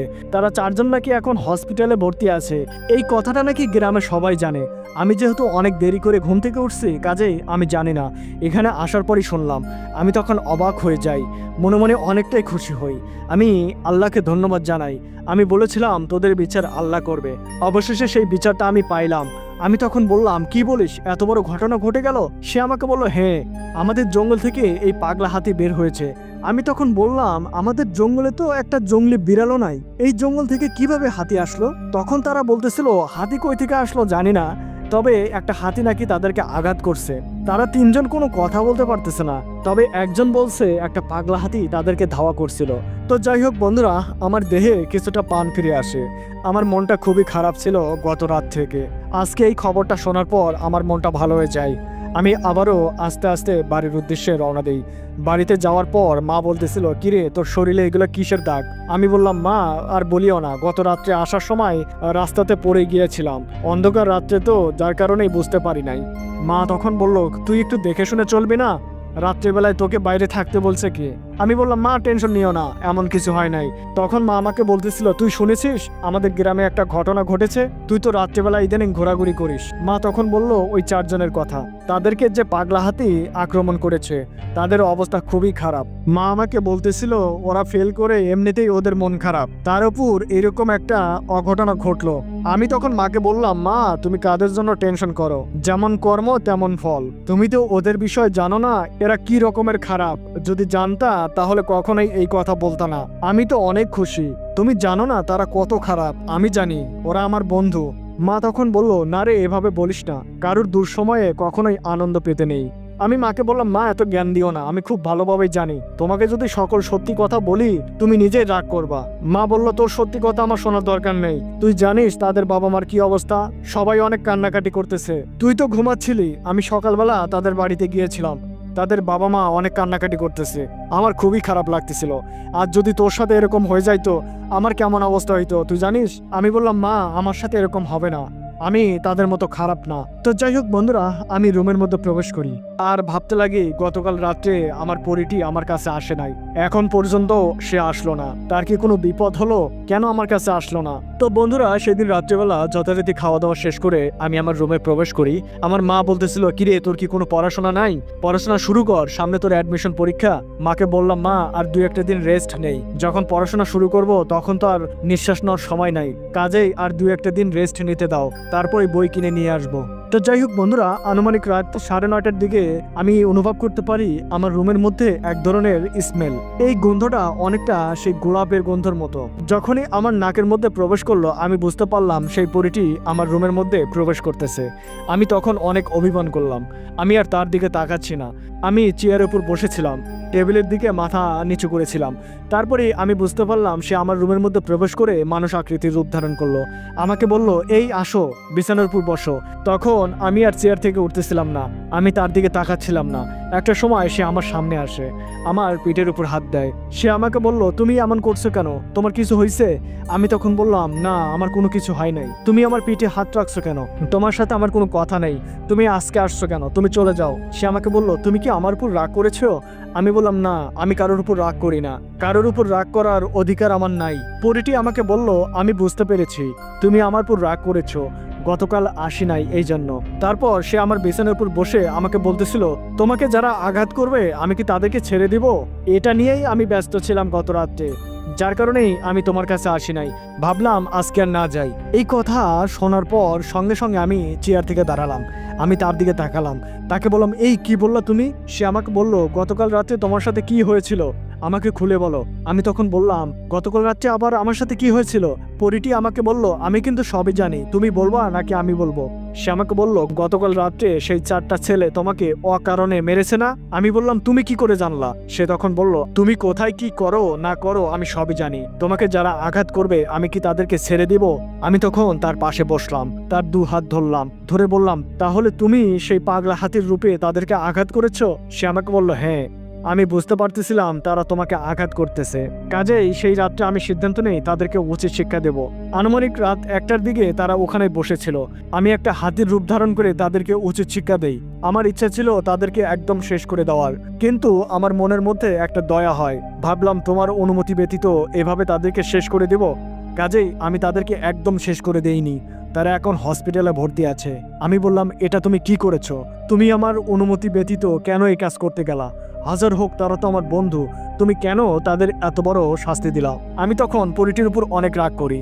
আমি তখন তাকে বলি তোমাকে এই কাজ কে করতে বলেছে? তুমি কি জানো তাদের ফ্যামিলি কি অবস্থা?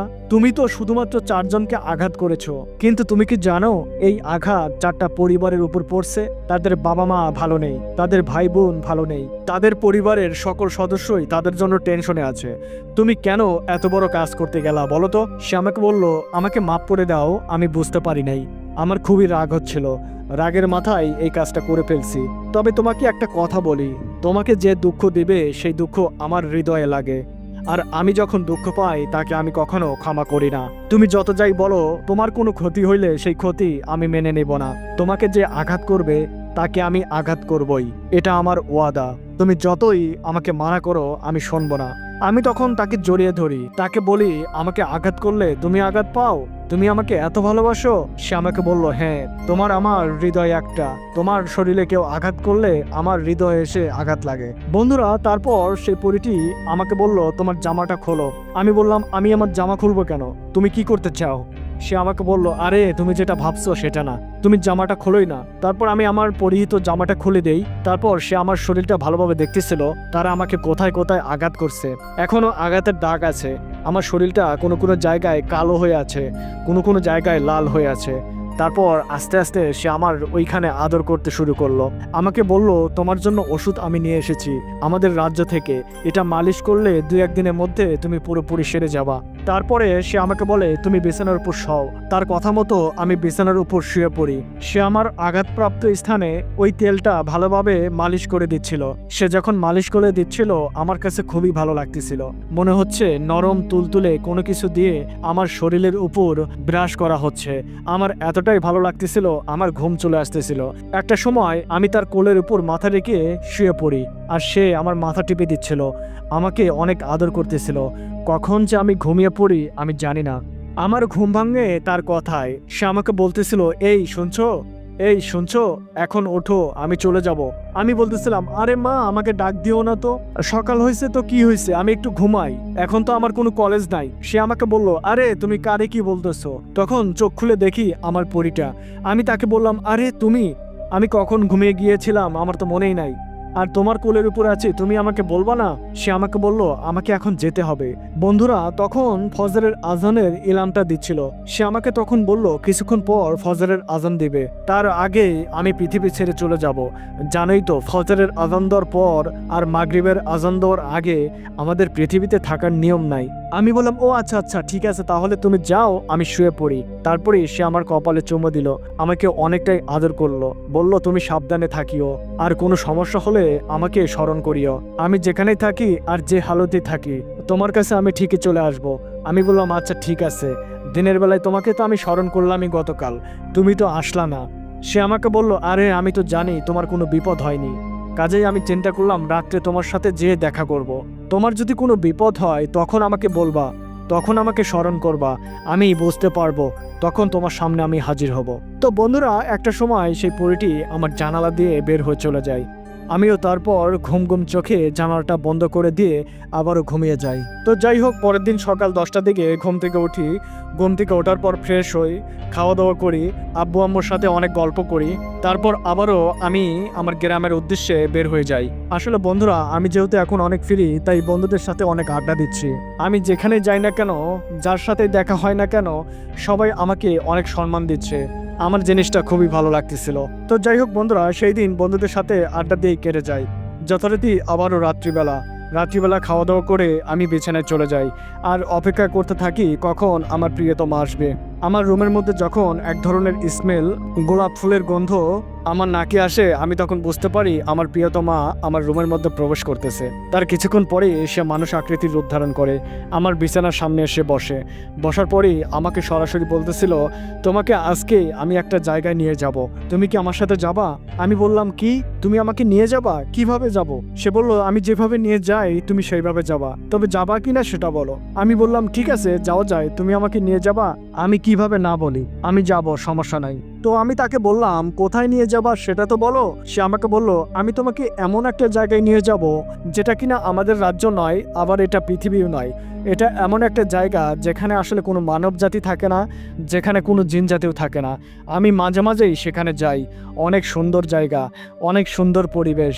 আমি মাঝে মাঝে সেখানে সময় কাটাইতাম, আর মনে মনে ভাবতাম আমার যখন কোনো প্রিয়তমা হবে তাকে নিয়ে এখানে ঘুরতে আসব। আমার কাছে মনে হচ্ছে সেইখানে যদি যেতে পারতাম তোমাকে নিয়ে, তাহলে আমার অনেক ভালো লাগতো। আমি বললাম, আচ্ছা ঠিক আছে, যাওয়া যায়, কিন্তু আমার বাবা মা তারা তো এখনো ঘুমায়নি। আমি যদি তোমার সাথে যাই, কোনো কারণে যদি তারা আমার রুমের মধ্যে আসে এবং তারা যদি বুঝতে পারে আমি রুমের মধ্যে নাই, তাহলে কি একটা অবস্থা হবে তুমি বুঝতে পেরেছো? সে আমাকে বলল, এটা নিয়ে তোমার টেনশন করার দরকার নাই, আমি সব কিছুই প্ল্যান করেছি। তোমার বাবা মা কিছুক্ষণের মধ্যে শুয়ে পড়বে, আর তাদের চোখে আমি এমন ঘুম দিব তারা আজকে রাত্রে আর জাগা পাবে না, একদম কালকে সকালে ঘুম থেকে জাগ্রত হবে। আমি বললাম, তাই নাকি, তুমি এটাও করতে পারো? সে আমাকে বলল, আমি অনেক কিছুই পারি, তুমি কি দেখতে চাও? আমি বললাম হ্যাঁ দেখতে চাই। সে বলল তাহলে ঠিক আছে, চলো আমার সাথে, আমাকে জড়িয়ে ধরো, আমি তোমাকে উড়িয়ে নিয়ে যাচ্ছি। আমি বললাম তুমি আমাকে উড়িয়ে নিয়ে যাবা? এটা তো আমার স্বপ্নের মতো। ছোটবেলায় ভাবতাম আমি যদি উঠতে পারতাম, সেটা কি আমার জীবনে এখন সত্যি হবে? সে বলল হ্যাঁ, তুমি যদি চাও এটা তোমার সাথে বাস্তবেই ঘটবে। আমি বললাম ঠিক আছে। আর কিছুক্ষণ পর আমার বাবা মা এখনো শয় নাই, তারা বসে বসে গল্প করতেছিল। আর কিছুক্ষণ পর আমি তোমার সাথে যাব। আমি তখন তার কোলের উপর মাথা রেখে তার সাথে গল্প করতেছিলাম। সেও আমাকে অনেক আদর করতেছিল। আমার এই পরীটা দিন দিন আরো সুন্দর হয়ে যাচ্ছে। আমার মনে হচ্ছে আমি তাকে ছাড়া কখনোই থাকতে পারবো না। আমি যেন তাকে কত জনম ধরে চিনি। আমার কাছে আমার পরীটি নেশায় পরিণত হয়ে গিয়েছে। প্রত্যেক রাত্রে তার সাথে গল্প না করলে, তার কোলের উপর মাথা না রাখলে আমি যেন পাগল হয়ে যাই।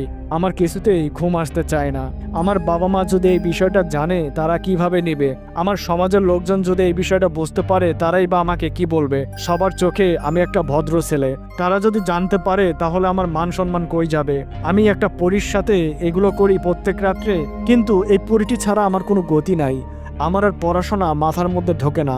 আমি যতই পড়াশোনা মুখস্থ করতে চাই, কিন্তু কোনো পড়াশোনায় আমি মনে রাখতে পারি না। আমি যেন এই পরীটির উপর সম্পূর্ণরূপে নির্ভরশীল হয়ে গিয়েছি। সকল কাজে আমি তার থেকে পরামর্শ নেই। সকল আর্থিক সমস্যায় সে আমাকে সাহায্য করে। অনেক পরামর্শ দিয়ে সে আমাকে সাহায্য করে। সে যেটা বলে আমি সেটাই করি, তাতেই আমি ভালো রেজাল্ট পাই। এত সুবিধা পাওয়ার পর আমি তার থেকে কিভাবে দূরে থাকতে পারবো আমি জানি না। কাজেই সেজন্য আমার শরীরের একটা অংশ হয়ে গিয়েছে। তাকে ছাড়া আমি কখনোই বাঁচবো না। যেভাবে হোক সারাটা জীবন আমি তাকে কাছে পেতে চাই। তো যাই হোক বন্ধুরা, তার সাথে গল্প করতে করতে একটা সময় দেখি পাশের রুম থেকে কোনো শব্দ আসে না। আমি বুঝতে পারলাম আমার বাবা মা ঘুমিয়ে গিয়েছে। আমি তখন পরীটিকে বললাম আমার বাবা মা মনে হয় ঘুমাইছে, এখন আমরা যেতে পারি। সে আমাকে বলল হ্যাঁ, তোমার বাবা মা ঘুমিয়ে পড়ছে, আপাতত আজকে রাত্রে তারা আর জাগ্রত হবে না। তারপর আমরা দুজনেই বিছানা থেকে উঠে দাঁড়ালাম। সে আমাকে বলল তুমি চোখ বন্ধ করে আমাকে শক্ত করে জড়িয়ে ধরবা। যদি আমাকে ছেড়ে দাও তাহলে কিন্তু পড়ে যাবা। যতক্ষণ না আমি তোমাকে বলবো চোখ খুলো, ততক্ষণ পর্যন্ত তুমি চোখ খুলবা না। যদি তুমি চোখ খুলছো তাহলে কিন্তু ভয় পাবা। আমি বললাম আচ্ছা বাবা, এত ভালোভাবে বলার দরকার নাই। আমি তোমাকে এই যে জড়িয়ে ধরলাম আর চোখ খুলবো না। তারপরে আমি তাকে জড়িয়ে ধরি। আমার কাছে মনে হচ্ছে আমি তো রুমের মধ্যেই আছি, আমার পা আমার মেঝেতেই আছে, শুধুমাত্র চোখ বন্ধ করে তাকে জড়িয়ে ধরে আছি। এভাবে 1 থেকে 1.5 মিনিট পর সে আমাকে বলে তুমি তোমার চোখটা খোলো। আমি তখন চোখটা খুলি। বন্ধুরা, আমি যেটা দেখতে পাই এটা দেখার জন্য মোটেও প্রস্তুত ছিলাম না। আমি দেখতে পাই আমি একটা সাগরের মাঝখানে আছি, চারিদিকে নীল পানি, আর এই সাগরের মাঝখানে একটা ছোট দ্বীপ। এই দ্বীপে অনেক সুন্দর পরিবেশ, চারিদিকে ফুলের গাছ, ফলের গাছ, মনোরম পরিবেশ। আশেপাশে কেউ নেই, শুধুমাত্র আমি আর সেই পরীটি। আমি তখন তাকে বললাম আচ্ছা তুমি আমাকে কিভাবে নিয়ে আসলা? আমি তো আমার রুমে ছিলাম, আমি তো বুঝতেই পারলাম না কিভাবে আসলাম। সে বলল তুমি বুঝতে পারবা না, এই ক্ষমতা মহান আল্লাহ তাআলা শুধুমাত্র আমাদেরকে দিয়েছে, এটা তুমি কখনোই বুঝতে পারবা না। আর এটার ব্যাখ্যা আমি তোমাকে করতেও চাই না, তুমি এটা বিশ্বাস পাবা না। কাজেই আস্তে আস্তে তুমি সবই জানতে পারবা। আপাতত আমরা এখন এই পরিবেশটা উপভোগ করি। আমি বললাম আচ্ছা ঠিক আছে, কোনো একদিন এই রহস্য তুমি আমাকে খুলে বলিও। আজকে আমরা দুজন এই পরিবেশটা উপভোগ করি। তারপরেই আমি তখন তাকে আবারও জড়িয়ে ধরি, তার কপালে চুমু দেই, তার হাত ধরে আমরা আস্তে আস্তে হাঁটতে শুরু করলাম। এজন্য একটা ফুলের বাগিচা, চারপাশে ফুলের বাগান, মাঝখান দিয়ে একটা সরু রাস্তা। আমরা দুজন সেই রাস্তা দিয়ে হেঁটে যাচ্ছিলাম। চারপাশে মৌমাছি প্রজাপতি উড়ে যাচ্ছে, ফুলের মৌ মৌ গন্ধে চারপাশের পরিবেশটা একদম মনোরম। আমি মনের আনন্দে হাসতে শুরু করলাম। আমি তাকে মনের আনন্দেই বলতেছিলাম আমি আর কখনোই এখান থেকে যাব না, আমি তোমাকে নিয়ে এখানে সংসার করব, আমাদের বাচ্চা কাচ্চা হবে, আমরা এখানেই থাকবো। সে তখন আমাকে বলতেছিল বাড়িতে তোমার বাবা মা আছে, তাদের কি তুমি ভুলে গিয়েছো? আমি বললাম ও আচ্ছা, আমি তো ভুলেই গিয়েছিলাম। তো যাই হোক, আমি আমার আবেগকে কন্ট্রোল করে বলতেছিলাম আচ্ছা ঠিক আছে, আমরা মাঝে মাঝেই কিন্তু এখানে আসব, আমার জায়গাটা অনেক ভালো লেগেছে, আশেপাশে প্রচুর ফলের বাগান, হাত দিয়ে আমি ফলগুলো ছিঁড়তে পারতেছিলাম। আমি তখন তাকে বললাম এই ফলকে আমি খেতে পারবো? সে আমাকে বলল হ্যাঁ তুমি অবশ্যই খেতে পারবা, এগুলো সবই তোমার জন্য আর আমার জন্য। আমি তখন আমার হাত দিয়ে 1 থোকা আঙ্গুর ছিঁড়ি, সেই আঙ্গুর আমি খাই। এত মিষ্টি আর এত সুগন্ধি আমি জীবনে ভুলবো না। আমি তখন আমার নিজের হাত দিয়ে তাকে আঙ্গুর খাইয়ে দেই, সেও খায়। আমরা দুজনকে জড়িয়ে ধরে হাঁটতে শুরু করি, চারিপাশে পানি থই থই।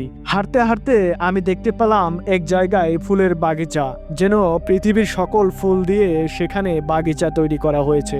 সে আমাকে বলল, এটা তোমার জন্য, আসো আমরা দুইজন এই বাগিচার মাঝখানে বসে থাকি। আমি তার হাত ধরে সেই বাগিচার মধ্যে প্রবেশ করলাম। সেখানে দিনের আলোর মতো স্পষ্ট। সে সেখানে বসে পড়ল। আমি তার কোলের উপর মাথা রেখে সেই বাগিচার মধ্যে শুয়ে পড়লাম। সে আমাকে বলতেছিল, এই আমাদেরকে এখন যেতে হবে। আমি বললাম, মাত্র তো আসলাম। সে আমাকে বলল, মাত্র না, এখন আনুমানিক রাত 4টা বাজে, কিছুক্ষণ পর ফজরের আজান দিবে। তোমাকে ফজরের আজান দেওয়ার আগেই তোমার বাড়িতে রেখে আসবো। আমি বললাম, কি বলো, এত সময় হয়ে গেল? সে বলল, হ্যাঁ, এখানে একবার আসলে সময় কোন দিক দিয়ে যায় বোঝা মুশকিল। মাঝে মাঝেই আমি এখানে আসি। আমি যখন আসতাম তখন একাই আসতাম, একা খুব একটা ভালো লাগতো না। আজকে আমার কাছে অনেক ভালো লাগতেছে, আর এই ভালো লাগার কারণ শুধুমাত্রই তুমি। আবারও আমি তোমাকে নিয়ে আসব, আমি বিভিন্ন জায়গায় তোমাকে নিয়ে ঘুরবো। আমি তোমাকে নিয়ে আমি আমার রাজ্যে যাব। আমার রাজ্যের আরও ভালো ভালো জায়গা আছে, সেগুলো তোমার সাথে পরিচয় করিয়ে দেব। আমার রাজ্যের অনেক খাবার আমি তোমাকে নিজ হাতে খাওয়াবো। আজকে তুমি চলো। তারপর আমি বললাম, আচ্ছা ঠিক আছে, চলো, আমাকে নিয়ে যাও। যথারীতি সে আগের মতোই আমাকে বলতেছিল, আমাকে জড়িয়ে ধরো। আমি তাকে চোখ বন্ধ করে জড়িয়ে ধরি। 1 থেকে 1.5 মিনিট পর আমাকে বলে, চোখটা খোলো। তারপরেই আমি দেখি আমি আমার রুমের মধ্যে আছি। এজন্য স্বপ্নের মতো। আমি কোন দিক দিয়ে রুম দিয়ে বের হলাম আমি নিজেও জানি না, আবার কোন দিক দিয়ে রুমের মধ্যে এসে প্রবেশ করলাম সেটাও জানি না। এটা যেন একদম স্বপ্ন। আমি তাকে বললাম, তুমি তো আমাকে একদম স্বপ্নের জীবন দিয়েছো। এরকম জীবন তো আমি স্বপ্নেও কখনো চিন্তা করতে পারিনি। আমি তো তোমার মতো জিন হয়ে গেলাম, একদম উড়ে উড়ে যাইতে পারতেছি, উড়ে উড়ে আসতে পারতেছি। সে তখন আমাকে বলল, আরে পাগল, এটা তো মাত্র শুরু। তো যাই হোক, সে আমাকে বলল, আচ্ছা তুমি থাকো, কিছুক্ষণ পরেই ফজরের আজান দিয়ে দেবে, তার আগেই আমি আমার রাজ্যে চলে যাব। তুমি ঘুমাও, রেস্ট নাও। আমি তাকে বললাম, আচ্ছা দাঁড়াও। তারপরে আমি তার কপালে চুমো দেই। তাকে বলি, তুমি সাবধানে যেও, আর তোমাকে ছাড়া আমি থাকতে পারবো না। আমি তোমাকে অনেক ভালোবেসে ফেলেছি। তারপর সে আমাকে আদর করে। আদর করার পরেই জানালা দিয়ে হাওয়া হয়ে যায়। মুহূর্তের মাঝে সে আমার থেকে ভেনিশ হয়ে যায়। আমি তারপর জানালাটা বন্ধ করে দিয়ে ঘুমিয়ে পড়ি। বন্ধুরা, পরের দিন সকালে উঠে দেখি আমার শরীরটা অনেকটা হালকা লাগছে। আগের দিন যারা আমাকে মেরেছিল তাদের মারার ব্যথা অনেকটাই কমে গিয়েছে। পরিটি যে তেল মালিশ করে দিয়েছিল সেটা কাজ করেছে। আমি উঠে বসলাম, শরীরটা টেস্ট করে দেখলাম অনেকটাই ভালো। মা ডাকছিলেন, আমি বাইরে গেলাম। মা বললেন, কিরে কেমন আছিস? আমি বললাম, মা এখন একটু ভালো আছি। মা বললেন, আজকে তো অনেক দেরি করে উঠলি। আমি বললাম, মা রাত্রে একটু দেরি করে ঘুমিয়েছিলাম, তাই একটু বেশি করে ঘুমালাম। মা আমার মুখের দিকে তাকালেন, তারপর বললেন, কিরে তোকে দেখতে অনেক সুন্দর লাগছে আজকে, তোর চেহারায় কেমন যেন একটা আলো আলো ভাব। আমি একটু লজ্জা পেলাম, বললাম, মা কি যে বলো না।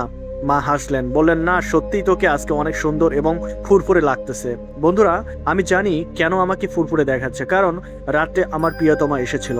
সেই অদ্ভুত সুন্দর দ্বীপে আমাকে নিয়ে গিয়েছিল, সেখানে আমরা একসাথে সময় কাটিয়েছি। এই আনন্দটাই আমার চেহারায় প্রকাশ পাচ্ছে। আমি খেয়ে দিয়ে বাইরে বের হলাম, বন্ধুদের সাথে কিছুক্ষণ কথা বললাম, কিন্তু মন বসছিল না। বারবার মনে হচ্ছিল রাত কখন আসবে, সে কখন আসবে, আবার কোথায় নিয়ে যাবে আমাকে। বন্ধুরা, বিকেলের দিকে আমি বাড়ি আসলাম। বাবা আমাকে ডেকে বলল, রিয়াদ এখানে বয়। আমি বাবার সামনে বসলাম। বাবা বললেন, তুই এখন অ্যাডমিশন পরীক্ষার প্রস্তুতি নিবি কখন? কতদিন বসে বসে ঘুরবি? আমি বললাম, বাবা আর 2-1 দিন, তারপরই শুরু করব। বাবা বললেন, 2-1 দিন হলে কি হবে রে? ঢাকা বিশ্ববিদ্যালয়ে ভর্তি হতে চাইলে প্রচুর পড়াশোনা করতে হবে। গোল্ডেন A+ পেয়েছিস বলে মনে হচ্ছে সব কিছু এমনি এমনি হয়ে যাবে না, কিন্তু ভর্তি পরীক্ষা কিন্তু অনেক কঠিন। আমি বললাম, বাবা তুমি চিন্তা করো না, আমি ঢাকা বিশ্ববিদ্যালয়ে চান্স পাবোই। বাবা একটু অবাক হলেন, বললেন, এত আত্মবিশ্বাস কোথা থেকে আসছে? আমি বললাম, বাবা আল্লাহর রহমত আছে আমার উপর। বাবা আর কিছু বললেন না, মাথা নাড়ালেন। বন্ধুরা, সেই রাত্রে যথারীতি খাওয়া দাওয়া করে আমার রুমে চলে গেলাম, বিছানায় শুয়ে পড়লাম, অপেক্ষা করতে লাগলাম। কিন্তু আজকে কেন যেন অনেক দেরি হচ্ছে। রাত 11:30 বাজে, এখনো আমার প্রিয়তমা পরিটি আসেনি। আমি একটু রাগ করে বসে পড়লাম। গতকাল সে বলে গিয়েছিল সে আবার আসবে। মনে মনে তাকে স্মরণ করলাম, ডাকলাম মনে মনে। তারপর আমি অনুভব করলাম ধীরে ধীরে আমার রুমে সেই পরিচিত গোলাপ ফুলের সুগন্ধি ছড়িয়ে পড়ছে। আমার বুকটা ভরে গেল, বুঝলাম সে এসে গিয়েছে। কিছুক্ষণ পর সে মানুষের আকৃতি নিল, কিন্তু আজকে তার চেহারা কেমন যেন একটা গম্ভীর্য। আমি বললাম, কি হয়েছে, আজকে এত দেরি কেন? সে বলল, একটু কাজ ছিল। আমি বললাম, কি কাজ? সে বলল, পরে বলবো। আগে তুমি বলো কেমন আছো। আমি বললাম ভালো আছি, কিন্তু তোমার চেহারা দেখে মনে হচ্ছে কিছু একটা হয়েছে। সে আমার পাশে বসলো, কিছুক্ষণ চুপ থাকলো, তারপর বলল, রিয়াদ তোমাকে একটা কথা বলতে চাই। আমি বললাম বলো। সে আমার হাত ধরলো, বলল তুমি কি সত্যি আমাকে ভালোবাসো? আমি বললাম এটা আবার কেমন প্রশ্ন, তোমাকে আমি প্রাণের চেয়ে বেশি ভালোবাসি। সে বলল তাহলে একটা প্রশ্ন করব। আমি বললাম করো, তোমাকে তো বলতেছি কখন থেকে, করো না কেন? সে বলল তুমি কি সারা জীবন আমার সাথে থাকবে? আমি বললাম তুমি যদি থাকো আমিও থাকবো। সে আমার দিকে তাকালো, তার চোখে অনেক কিছু ছিল। বলল তুমি জানো আমি একটা পড়ি, তুমি একজন মানুষ, তোমার বয়স বাড়বে, তুমি একদিন বুড়ো হবে। সেই বয়সে কি তুমি আমাকে ভুলে যাবা? আমাকে কি আর তোমার সাথে রাখবে না?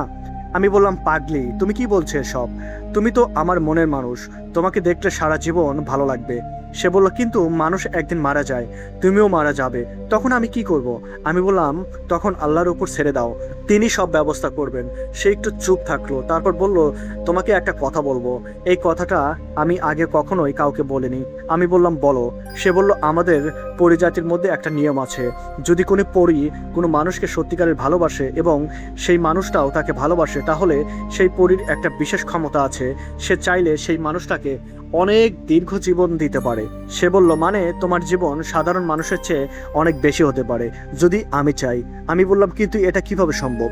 সে বলল এটা আল্লাহর দেওয়া ক্ষমতা, তিনি আমাদের এই ক্ষমতা দিয়েছেন, তবে এই ক্ষমতার ব্যবহার করতে হলে আমাদের দুজনকেই একটা অঙ্গীকার করতে হবে।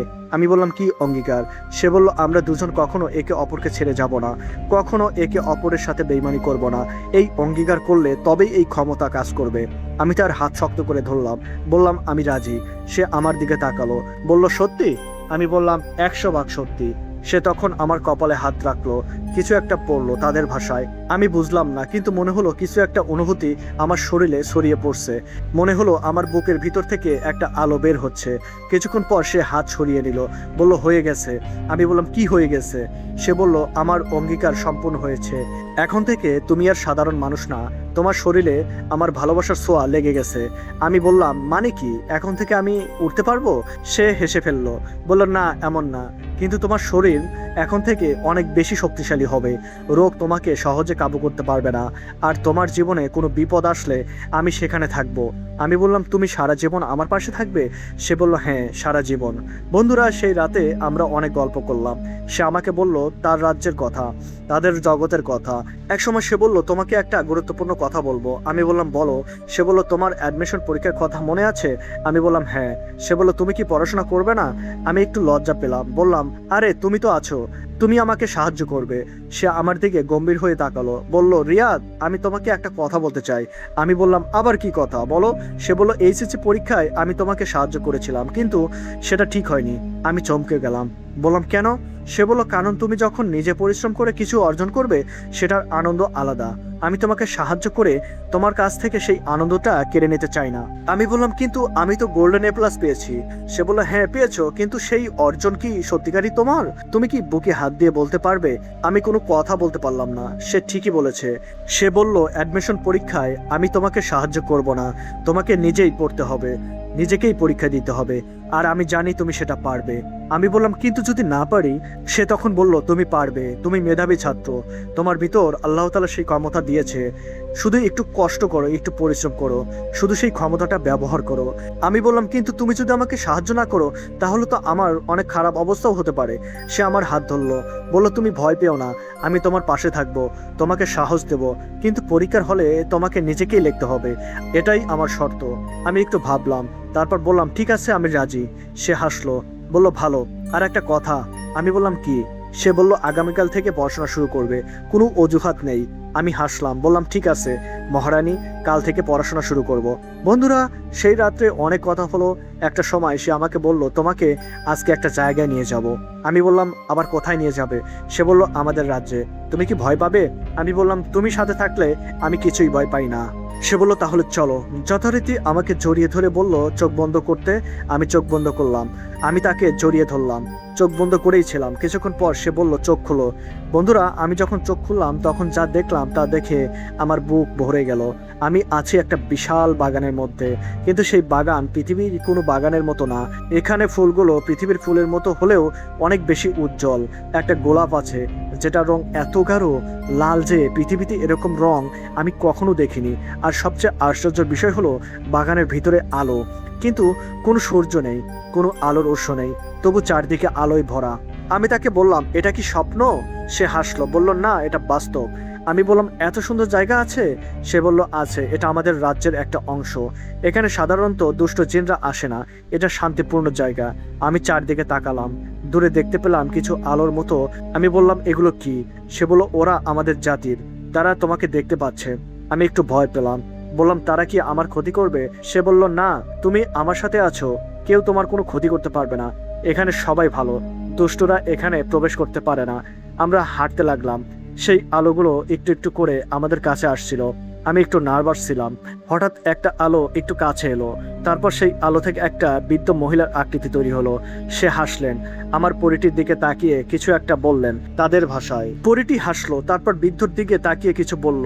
বৃদ্ধ আমার দিকে তাকালেন, আমি ভয়ে কিছুটা পিছিয়ে গেলাম। তিনি হাসলেন, তারপর আবার আলোতে মিলিয়ে গেলেন। আমি পরীটিকে বললাম, উনি কে? সে বলল, আমার রাজ্যের একজন। তিনি আমাকে জিজ্ঞাসা করলেন, তুমি কে? তখন আমি বললাম, তুমি আমার প্রিয়তমা। তখন তিনি তোমার প্রশংসা করলেন, বললেন, ছেলেটা অনেক ভালো। আমি একটু লজ্জা পেলাম, বললাম, কি বলছো? সে হাসলো, বলল, সত্যি বলছি। বন্ধুরা, আমরা আবার হাঁটতে লাগলাম, একটা জায়গায় এসে থামলাম। আমি বললাম, এখানে কোনো খাবার আছে?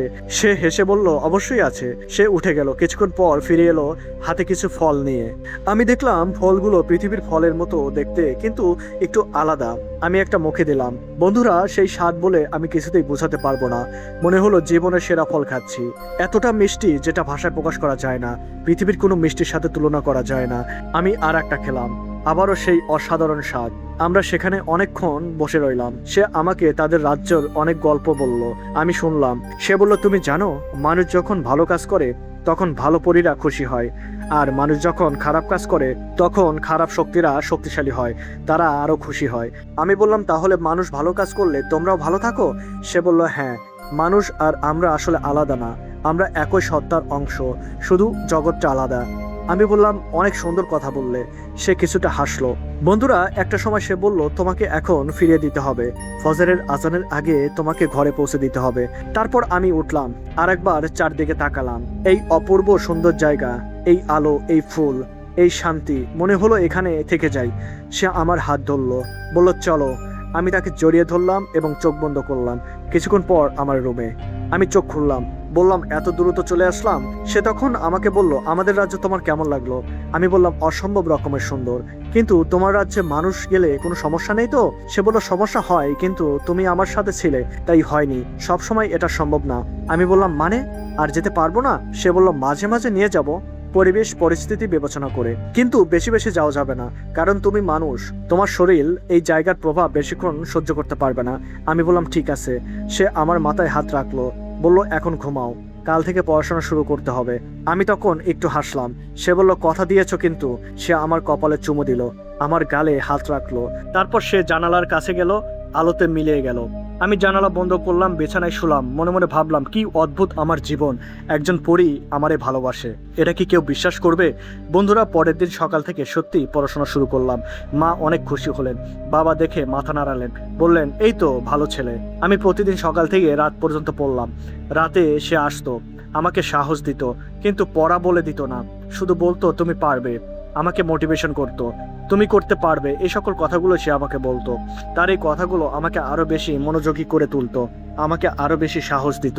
বন্ধুরা, 2 মাস এভাবেই কাটলো, পড়াশোনা আর রাত্রে পরিষদের গল্প, এই ছিল আমার রুটিন। একদিন রাত্রে সে এলো, কিন্তু আজকে তার চেহারা কিছুটা চিন্তার ভাব। আমি বললাম, কি হয়েছে? সে বলল, একটা খবর পেয়েছি। আমি বললাম, কি খবর? সে বলল, সেই দুষ্ট জেনেরা আমার খোঁজ করেছে, মনে আছে যারা আমাকে আক্রমণ করেছিল? আমি বললাম, হ্যাঁ, আমার মনে আছে। সে বলল, তারা জানতে পেরেছে আমি একজন মানুষের সাথে আছি, তারা তোমার ক্ষতি করতে পারে। আমি একটু ভয় পেলাম, বললাম, কিভাবে? সে বলল, তারা চাইবে আমি তোমার কাছ থেকে দূরে চলে যাই, এজন্য তোমার ক্ষতি করার চেষ্টা করবে। আমি বললাম, তাহলে কি করব? সে বলল, তুমি প্রতিদিন আয়াতুল কুরসি পড়বে, ঘুমানোর আগে 3 বার পড়বে, সূরা ফালাক পড়বে, সূরা নাস পড়বে, তাহলে তোমার কোনো ক্ষতি হবে না। আমি বললাম, ঠিক আছে। সে বলল, আর একটা কথা, তুমি ভয় পেও না, আমি সবসময়ই তোমার পাশে আছি। বন্ধুরা, সেই রাত থেকে আমি প্রতিদিন নিয়মিত আয়াতুল কুরসি পড়তে লাগলাম, আর পরিটি কথা মতো সূরা ফালাক আর সূরা নাস পড়তে লাগলাম। কিছুদিন পর একটা ঘটনা ঘটলো। রাত তখন প্রায় 2টা, আমি ঘুমাচ্ছিলাম, হঠাৎ ঘুম ভেঙে গেল। মনে হলো রুমের ভিতর কিছু একটা আছে, কিন্তু পরিটা না, অন্যরকম একটা অনুভূতি। আমি চোখ খুললাম, অন্ধকার রুম, কিন্তু মনে হলো কোথাও একটা ছায়া আছে, কোনো এক কোনায় আছে। আমি ভয় না পেয়ে মনে মনে আয়াতুল কুরসি পড়তে লাগলাম, তারপর সূরা ফালাক, সূরা নাস। হঠাৎ সেই ছায়াটা যেন কাঁপতে শুরু করলো, তারপর মিলিয়ে গেল। আমি উঠে বসলাম, বুকটা ধুকধুক করতেছিল। তখনই সেই পরিচিত গোলাপের সুগন্ধি আমার নাকে আসলো, মানে আমার পরিটি এসেছে। তার কপালে চিন্তার ভাঁজ। সে এসে আমাকে বলল, এই তুমি ঠিক আছো তো? আমি বললাম, হ্যাঁ ঠিক আছে, কিন্তু রুমে কিছু একটা ছিল। সে বলল, আমি জানি, সেই দুষ্ট জিনদের একজন এসেছিল তোমাকে ভয় দেখাতে, কিন্তু তুমি আয়াত পড়েছো তাই সে পালিয়ে গেছে। আমি বললাম, সত্যি? সে বলল, হ্যাঁ। বন্ধুরা, এরপর আর কোনো সমস্যা হলো না। সেই দুষ্ট জেনেরা আর এলো না। আস্তে আস্তে অ্যাডমিশন পরীক্ষার দিন ঘনিয়ে এলো। আমি অনেক পরিশ্রম করেছি, 2 মাস একটানা পড়াশোনা করেছি। পরীক্ষার আগের রাতে সে এলো, আমার পাশে বসলো, বলল, কাল তোমার পরীক্ষা। আমি বললাম, হ্যাঁ, একটু ভয় লাগছে। সে বলল, ভয় পেও না, তুমি অনেক পড়েছো, তুমি পারবে। আমি বললাম, যদি কিছু হয়? সে বলল, আরে নেগেটিভ চিন্তা করো না, তুমি পারবে। আমি হাসলাম, বললাম, তুমি সব সময় এত সুন্দর কথা বলো। সে তখন বলল, তোমাকে সুন্দর কথা বলতে আমার সব সময় ভালো লাগে। সে রাতে সে আমার মাথা টিপে দিল, আমাকে আদর করলো, বলল, রেস্ট নাও, কাল তোমাকে তরতাজা থাকতে হবে। আমি বললাম, তুমি পরীক্ষার হলে আসবে না? সে হাসলো, বলল, না, তোমাকে নিজে লিখতে হবে, কিন্তু আমি বাইরে থাকবো, তোমার জন্য অপেক্ষা করব। আমি বললাম, বাইরে থেকেই সাহস দিও। সে বলল, দিব। বন্ধুরা, পরের দিন পরীক্ষা দিলাম, পরীক্ষা হলে ঢুকলাম, প্রশ্ন পেলাম, দেখলাম অনেকটাই পারছি। যেগুলো পারছিলাম সেগুলো লিখে এসেছি। পরীক্ষা শেষে বেরিয়ে এলাম, মনে হলো ভালো হয়েছে। বাসায় আসলাম, মা জিজ্ঞাসা করলেন কেমন হলো। আমি বললাম, মা অনেকটাই ভালো হয়েছে। রাত্রেবেলা সেই পরীটি আসলো, জিজ্ঞাসা করলো কেমন ছিল পরীক্ষাটা। আমি বললাম, খুবই ভালো হয়েছে, তোমার কারণে আমি পরিশ্রম করেছি, তাই আজকে কাজে লেগেছে। সে হাসলো, বলল, দেখছো নিজেকে কেমন লাগছে এখন? আমি বললাম, আমার অনেক আনন্দ লাগছে, এবার সত্যি নিজের অর্জন মনে হচ্ছে। সে বলল, এটাই চাই, তুমি সারা জীবন নিজের পায়ে দাঁড়াবে, আমি শুধু তোমার পাশে থাকবো, তোমাকে সাহস দিব। বন্ধুরা, কিছুদিন পর ঢাকা বিশ্ববিদ্যালয় ভর্তি পরীক্ষার রেজাল্ট বের হলো। আমি ফলাফল দেখলাম, আমার নাম আছে, আমি চান্স পেয়েছি। আমি চিৎকার করে উঠলাম। আমার মা ছুটে এলেন, বললেন, কি হয়েছে? আমি বললাম, মা, ঢাকা বিশ্ববিদ্যালয়ে আমি চান্স পেয়েছি। মা খুশিতে আমাকে জড়িয়ে ধরলেন। বাবা বললেন, আমি জানতাম তুই পারবি। বন্ধুরা, সেই মুহূর্তটা আমি কখনো ভুলবো না। বাবার চোখের পানি দেখে আমার মনে হলো এই অর্জনটা সত্যিকারের আমার নিজের অর্জন। এটা আমার নিজের, এটা কেউ আমাকে দেয়নি, আমি নিজে কষ্ট করে পেয়েছি। রাত্রিবেলা আবারও আমার পরিটি আসলো, আমাকে দেখেই হাসলো। সে নিজে থেকেই বলছে, আমি সবই জানি। আমি বললাম, কিভাবে জানো? সে বলল, আমি সবই জানি, তুমি অনেক খুশি। আমি বললাম, হ্যাঁ, আমি অনেক খুশি, কিন্তু এবার খুশিটা অন্যরকম। এবার মনে হচ্ছে এটা আমার নিজের অর্জন। সে বলল, এটাই তো চেয়েছিলাম। আমি তখন তাকে জড়িয়ে ধরলাম, বললাম, তুমি না থাকলে আমি হয়তো কোনোদিনই বুঝতেই পারতাম না নিজে কিছু করার কি আনন্দ। সে বলল, আমি শুধু পথ দেখিয়েছি, হেঁটেছো তো তুমি, এটাই তোমার অর্জন। বন্ধুরা, সেই রাতে আমরা অনেকক্ষণ গল্প করলাম, হাসলাম, আনন্দ করলাম। একটা সময় সে বলল, রিয়াদ, তোমাকে একটা কথা বলবো। আমি বললাম, বলো। সে বলল, তুমি এখন বিশ্ববিদ্যালয়ে যাবে, নতুন জীবন শুরু হবে, নতুন মানুষজন পাবে, নতুন বন্ধু বান্ধব হবে। আমি বললাম, হ্যাঁ। সে বলল, তুমি কি তখন আমাকে মনে রাখবে, আমাকে ভুলে যাবে? আমি বললাম, পাগলি, এই প্রশ্ন কেন? তুমি আমার ভালোবাসার মানুষ, তোমাকে কি ভোলা যায়? সে বলল, মানুষ পরিবর্তন হয়, নতুন পরিবেশে গেলে অনেক কিছুই বদলে যায়। আমি তার হাত ধরলাম, বললাম, আমি কখনো বদলাবো না, তোমার সাথে যে অঙ্গীকার আমি করেছি সেটা রাখবো। সে আমার দিকে তাকালো, তার চোখ দিয়ে পানি পড়ছে, বলল, তুমি সত্যিই অনেক ভালো মানুষ। বন্ধুরা, সেই রাতে আর কোনো কথা হলো না। আজ পর্যন্ত আমরা একসাথে আছি। আমি ঢাকা বিশ্ববিদ্যালয়ে পড়ছি। প্রতিদিন রাতে সে আসে, আমার পাশে বসে গল্প করে, আমাকে পথ দেখায়। বন্ধুরা, জীবনে কখনো কখনো এমন কিছু পাওয়া যায় যেটা বলে বোঝানো যায় না, শুধু অনুভব করতে হয়। আমার পরিটি আমার কাছে সেরকমই একটা পাওয়ার। তোমরা হয়তো বিশ্বাস করবে না, হয়তো বলবে এটা গল্প, কিন্তু আমি জানি এটা সত্যি। কারণ প্রতি রাতে যখন আমার রুমে গোলাপের সুগন্ধি ছড়িয়ে পড়ে, তখন আমি বুঝতে পারি সে এসেছে, আমার প্রিয়তমা এসেছে। আর এই মুহূর্ত পৃথিবীতে আর কোনো কিছুই হতে পারে না। এটাই আমার জন্য সেরা মুহূর্ত। বন্ধুরা, এটাই ছিল আমার ঘটনা। আপনাদের যদি ভালো লেগে থাকে অবশ্যই কমেন্ট বক্সে জানাবেন, অবশ্যই ভিডিওটি শেয়ার করে দেবেন। আর যারা এখনও সাবস্ক্রাইব করেননি, প্লিজ আমার চ্যানেলটি সাবস্ক্রাইব করে আমার পাশেই থাকবেন। ধন্যবাদ।